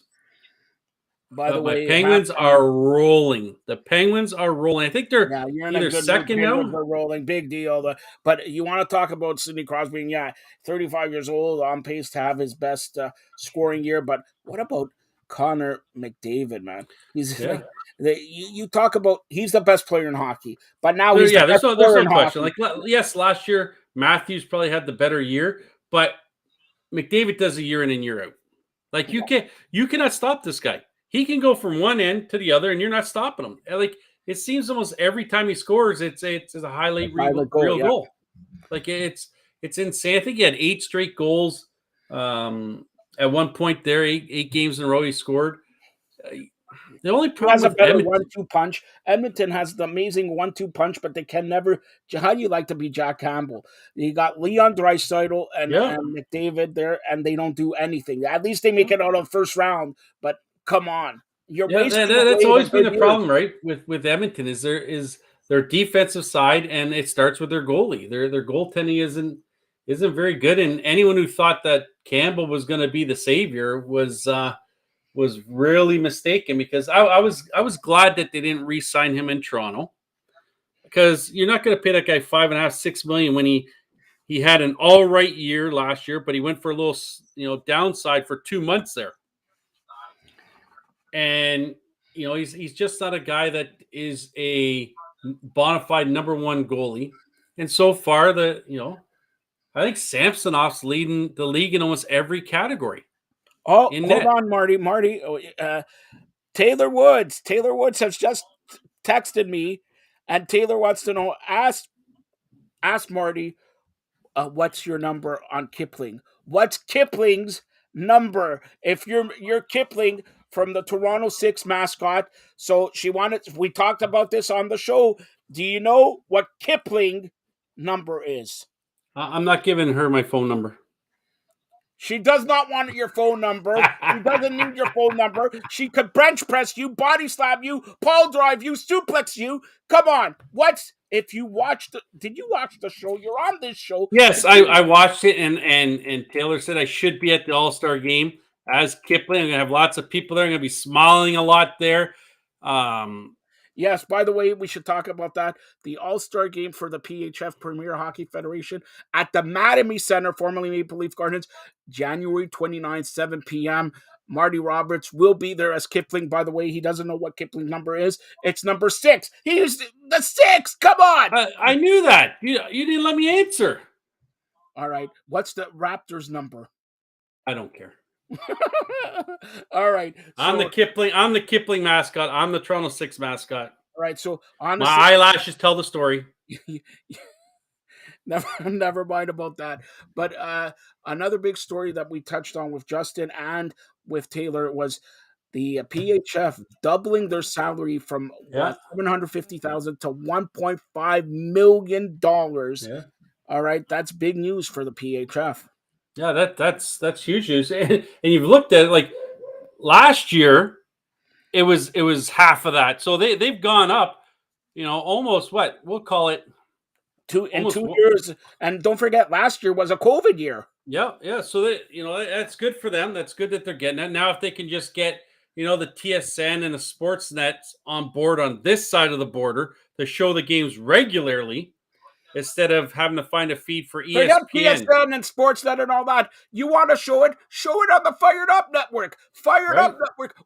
Name another network that covers the PHF that we talk. We got the mascot of the Toronto 6 on. We got it's all nice that TSN Sportsnet are adding females to their broadcast. But how about you put the sports on as well? How about you put the women's hockey on? How about you put the women's basketball on? How about you put the women's soccer on, instead of showing it elsewhere that we have to go and watch, stream it somewhere else? Put it on here so we can watch, and I don't have to go looking all over the place to watch the game when it's on ESPN like 19 in the States. So you mean when somebody said it was on TSN, it wasn't on TSN? It was not on TSN, no. I searched high and low on TSN. It was not on TSN. I'm not going to say who it was, Justin. I'm not going to say who it was. But who was it? You're not going to say who Justin. it was? Justin. But it was not on. But hopefully that, with this being increased, it's becoming, more and more popular every time it's out on the ice. Here's another problem, Marty. Sorry. Here's another problem. Did you know we touched with Taylor? The Toronto 6 plays an outdoor game tomorrow in Buffalo. Could be a blizzard. And where's it being played? It's not on TSN. It's not on Sportsnet. Hell, I don't even know if it's on ESPN. It's an outdoor game. And I mean, yes, they'll be Blizzard. showing on Twitch or something like that. Well, we're on Twitch also. Right. But it's just, it's sad. I like to know the All-Star game in Toronto. Where are they holding it at? Do you guys know? Mattamy Center. The Mattamy Center. Yeah, formerly Maple Leaf Gardens. So that, and I've had this discussion and it's with on you. TSN, by the way. No, but I've had this discussion with you that if they want to take this Toronto 6 bigger, they have to get out of York University. And But I hold said, on here. and I said, Maple Leaf Gardens is the place to be. So if they feel comfortable enough of putting the All-Star game there, why did they not move the whole Toronto 6 season there? They want to showcase Toronto. But here's the other problem, which we broke the story here today with Justin. The Women's World Hockey Championship, the IIHF, International Ice Hockey Federation, having the Women's World Championship in Canada, specifically here, but not at the Mattamy Center, April 5th to April 16th, in Brampton. You have a World Championship in Brampton. When at least Brampton has a rink that they can play it in. That's the good thing there. That the old Battalion rink, that's where they'll play it out of, which holds 4, 5, 6,000 people. At least it's a rink, and they have other rinks attached to that rink. So the main rink will be used, and then they'll use the other rinks to play the other games at the same time instead of being the main rink going on. So there's like 4 or 5 rinks going on there, plus the Battalion's rink. So that's not a bad idea with that, because if you held it anywhere else, say you wanted to do it in Mississauga, there's only one rink. Why did you hold it at Mattamy Center? Because there's only one rink, right? Yeah, they're going to have more games going off at the same time. 3 games a day. Yeah, okay, but this way they could start, because they're going to start the games at 8 in the morning. 2, 5, and 8. Nah, that's cutting it close with getting people out and getting them back in, so they can do the smaller type games on the other rinks in Brampton. It's big enough to hold that beam there. The only reason why Battalion got left there is because no one used to go to the games there. No one used to go to the games. I went a couple times because I'm friends with Stan Butler, and I used to go watch it there. And even in the playoffs, no one went to the games in Brampton. And heck, Mississauga was just down the road. And Brampton's been gone for 3 years now, I think it is. They're up in North Bay. Yeah, yep. Mississauga still doesn't get any people at their games. No. That's the problem with, we talked about this all the time. It's Toronto. They say Toronto's the hockey mecca and all that. Is it a hockey mecca or is it a Maple Leaf town? No, it is. Toronto is a major sports town, as in MLB, NHL, NFL, and NBA. If you got those 4, they sell out. 30,000. What's that? Major League Soccer's got 30,000 a game. Right. That's their main things. The CFL is never gonna, sell out 40, 50,000. The OHL teams that are around there are not gonna sell out because of that's why the OHL thrives in small towns. Barrie. Right? Barrie, Owen Sound, Windsor, places like that, Oshawa, Peterborough, Kitchener. Places like that. That is small London. Towns that love going to these games. And truthfully, up to a few years ago, I'd rather go and watch an OHL game than an NHL game. You said up to a few years ago, then so has changed? It has, only because I don't like the way the game is played as much in the OHL. It's I like the physicalness. I like the hitting of the games. I don't necessarily need to see fighting, but I want to see some physical play. I don't want to see guys that get to go around everyone on the ice and not get touched. So I like watching physical play, and that's what's lacking nowadays. And that's all because of how, I guess, the NHL and the pro leagues are going. They're not doing that as much anymore. So you're getting more guys that are fast, but there's not as much contact happening. You saw what happened. It's still games still have physical play in it. And if you saw the other night, I think it was Ryan Reeves hit someone coming across the center of the ice with his head down. Those types of play, Cole Caulfield got it the other night too. Yeah. Those plays are still, and that's what happens. These guys get comfortable, skating across the center of the ice with their head down, and they get flattened, and everyone's arms are up. Oh, that was a dirty hit. No, it was his shoulder right into his chest. Nothing dirty about it. But guys get comfortable now without playing with their head up, keeping their head down. You know, a guy like Reeves is going to bury you. That's right. So now let's go to around the majors with Major League Baseball. Like we mentioned, Marty, we were talking about this guy would look good in a Blue Jay uniform, but Yeah. forget about that. The Blue Jay for for 162 million for 6 years. The Blue Jays, no chance signing it. The Yankees again signing.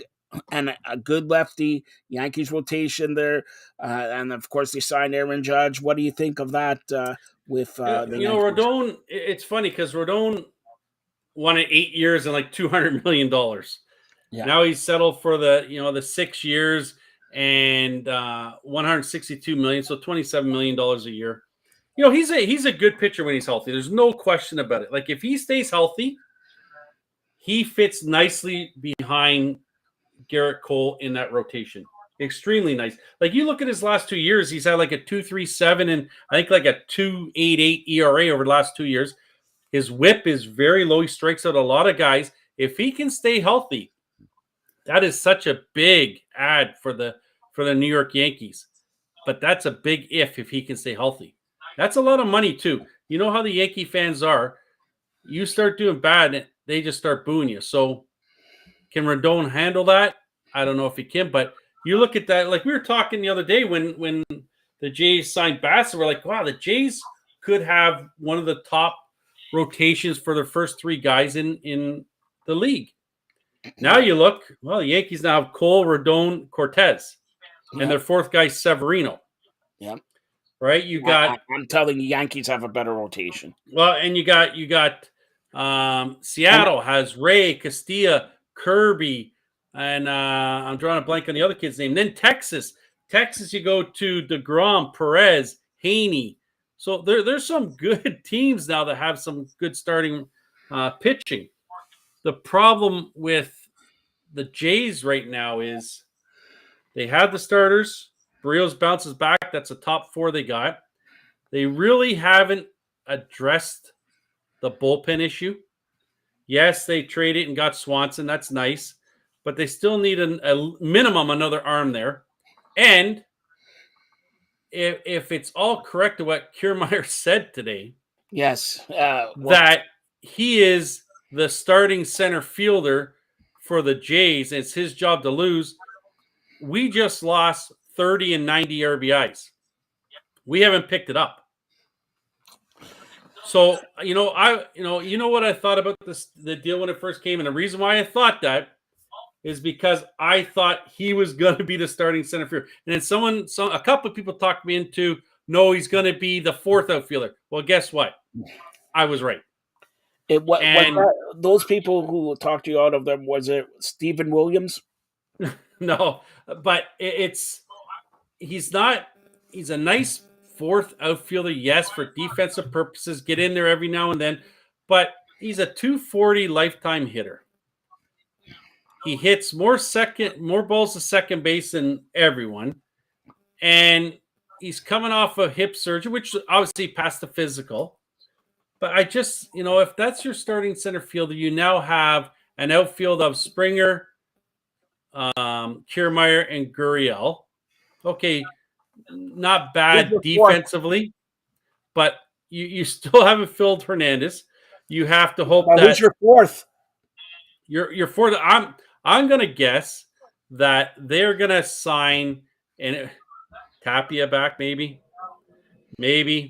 or maybe they do surprise us and they sign Conforto and they put him as a DH and then rotate through the outfield to give everyone a break.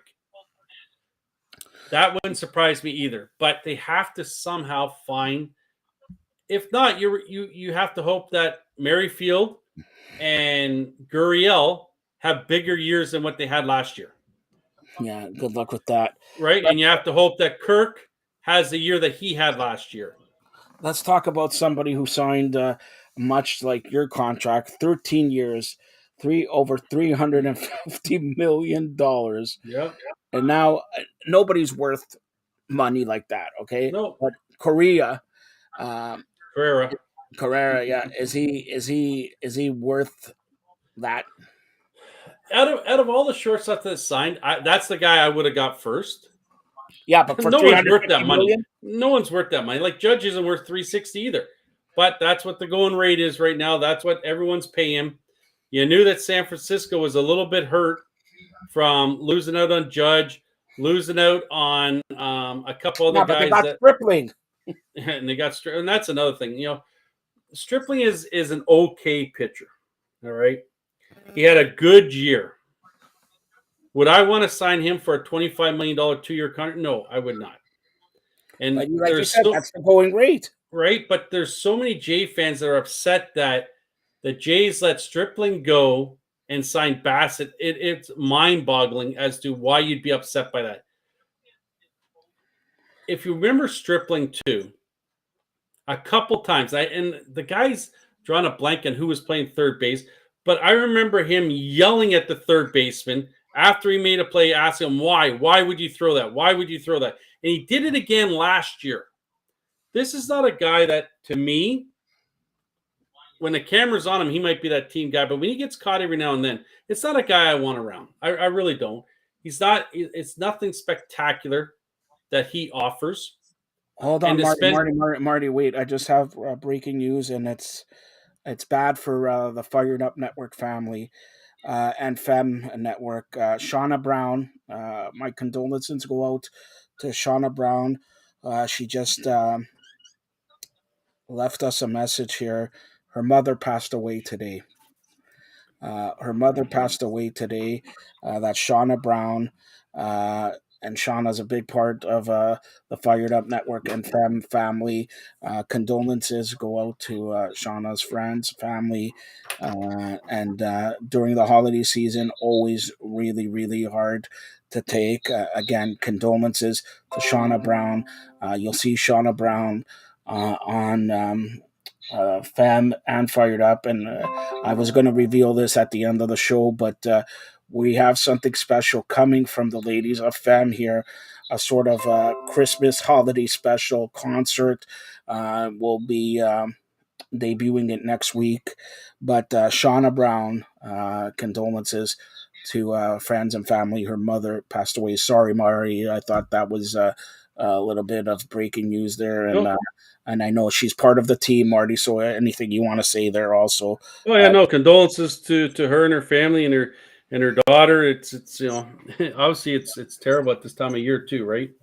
To lose someone. There's never a good time, but this is a bad time to that. So my condolences to her.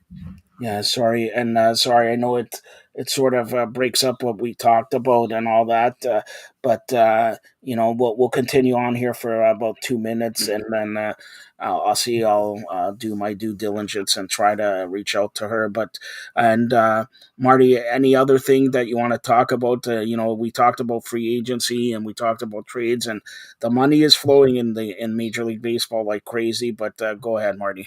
Yeah, you're right. It is. Like you look at the New York Mets and the owner there, Cohen, their payroll somewhere around $360 million, and they're going to pay $80 million in luxury tax money. Like that is insane. There's teams that don't have an $80 million payroll. Pittsburgh, what is Tampa's payroll? Tampa's got to be like 30, 40, $50 million. I think Cleveland's down there, Baltimore. Like it's, and here he is. And I think this is the first time ever the Jays, as of right now, are in the first tier of the luxury tax. Yeah.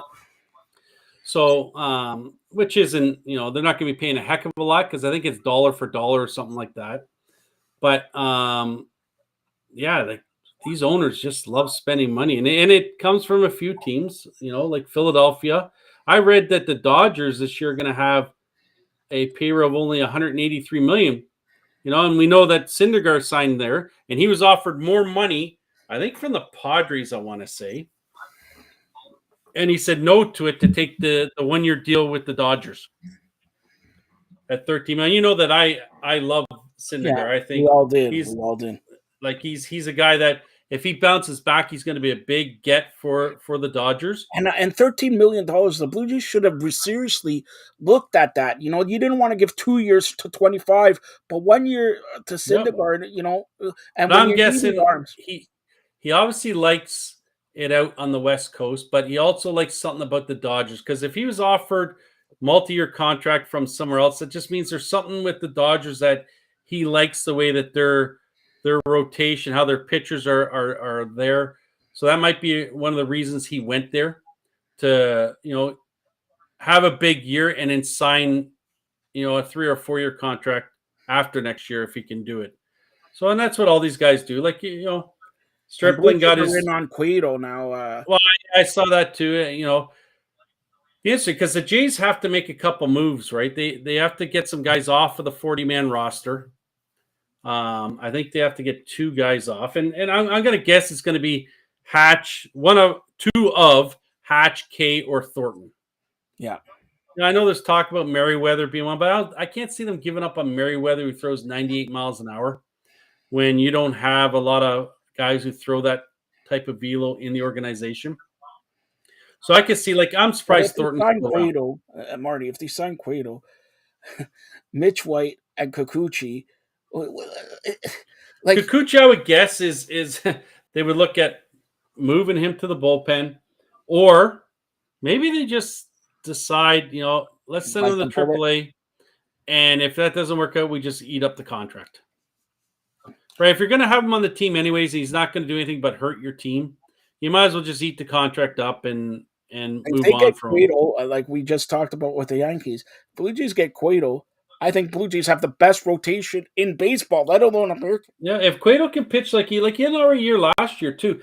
It was interesting. I was surfing around trying to find some Blue Jay stuff earlier today, and I came across a YouTube video. I don't know who this guy is, but he said that on his channel, the Jays are in talks with the White Sox. And the talk is, it's strictly the Jays want Liam Hendricks from the White Sox. And it would be what this person was saying. Most likely, Danny Jansen would be part of going the other way, because the White Sox need some catching. Now, if they got him, that'd be a nice piece to have. 8-9. That takes care of your bullpen right there. If you got Hendricks there, 8-9 is Romano and him. You got Garcia, you got Swanson, Bass, Pop. That becomes a very good bullpen. Now, interesting. Why Chicago wouldn't want to take, Kirk instead of Jansen? Jansen is a guy that Kirk he's coming along. Yes, he is, but he's not the best at calling games. Not the best in his defensive side of games. Jansen's a little bit more mature. Jansen is showing that over a 3 or 4 year period he can hit home runs. Kirk's had the one big year, so that could be it too. Chicago's probably going to look to try and get out of that contract, because I think it's like $26 or $27 million left for 2 years for Hendricks. So if the Jays made some type of move like that, that bullpen then becomes one of the better bullpens around. So here's the question, and I'm going to say this: do you put Hendricks as the 9, and do you put? Well, you could, yeah. I think you leave Romano there for that time being, if that was the case. But how many times this year did Romano couldn't go on like a second or a third day, and they had to put Garcia back there, or Simber closed out a game? This way they have, we'll call it a Ward Hankey type situation. Yeah. Where if one guy can't go, the other guy can go. So that was interesting. I saw it on YouTube. I'm not saying it's happening, but it was interesting. I don't know who the guy was, but he brought that up to say. I still think if they do that, and I'm going to say it may be a stupid answer here. If they do that, are we worried about the outfield position then? Well, you might. You're still going to be down offensive numbers, but you still could be all right if your rotation, your pitching staff is giving up a lot less runs, right? And like I said, Merrifield is a guy that's, you know, a pretty good hitter. And last year he had an off year. He now has he's signed for this year. And he has an option for, I think, like 15, 16, 17 million dollars for 2024. He's either going to want a new contract or them to pick up that contract. So you can bet that Merrifield isn't going to have an off year this year. And So if he Merrifield goes could play back the to, outfield too, right? So it's and like, yes, he could play outfield. But if they're saying Kiermaier is your guy in center field, I'm guessing Witt is going to be at second base, and that'll be his position. Now, if they don't trade one of your catchers, then you know that Kirk is the DH when he's not catching. well, it's still. Can you believe this? We're about 6 weeks away from spring training. Yep. 6 weeks. And there's still. Here's someone that I'll say before we move off is I was thinking about this soon. You know how I said Chaffin and Rogers is who I'd like to see the Jays go after. Another guy I would like to see, and he's had some I guess little tryouts where scouts have gone and watched him. He's up to like 97, 98 miles an hour. Is Zach Britton. Yes. That would be a nice ad. Imagine if it's like we talked about, if you got Hendricks and you got Romano and you got Zach Britton in the 7th, like you shorten the game 6 innings. That's exactly right. That's what you do. You don't have anything to worry about. But if you get a guy like Zach Britton in there and he's throwing like he did 3-4 years ago,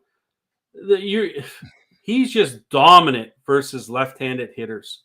Like they can't hit off him. If he's throwing like they report at 98 miles an hour, that's a guy I seriously look at, and you maybe give him a 2-year contract.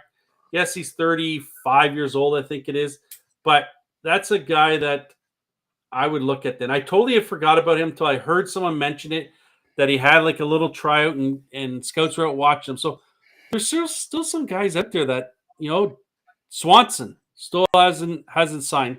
Reports are Boston's looking at him now. Yeah. There's still, a month and a half till they start. They got a report. 6 weeks after. Right. So it's coming fast. Like it really is. And we're going to be sitting there like, I can't wait. And it's such a long winter when there's no baseball around. For me, at least, it is. Marty, can you believe we're almost at the end of 2022? God, I look good. Look at the haircut. God, I look good. All right. So like you got to take the filters off, Joseph. All right. So, listen. All right. Don't start. All right. So as we close it out here, I want to thank everybody who appeared on the show here. Of course, Courtney Riddle, Renaissance Mama, Justin, of course, Taylor Woods, Andy McNamara, and of course Carmen and John Nelson and Marty Roberts there. And I got a few announcements here.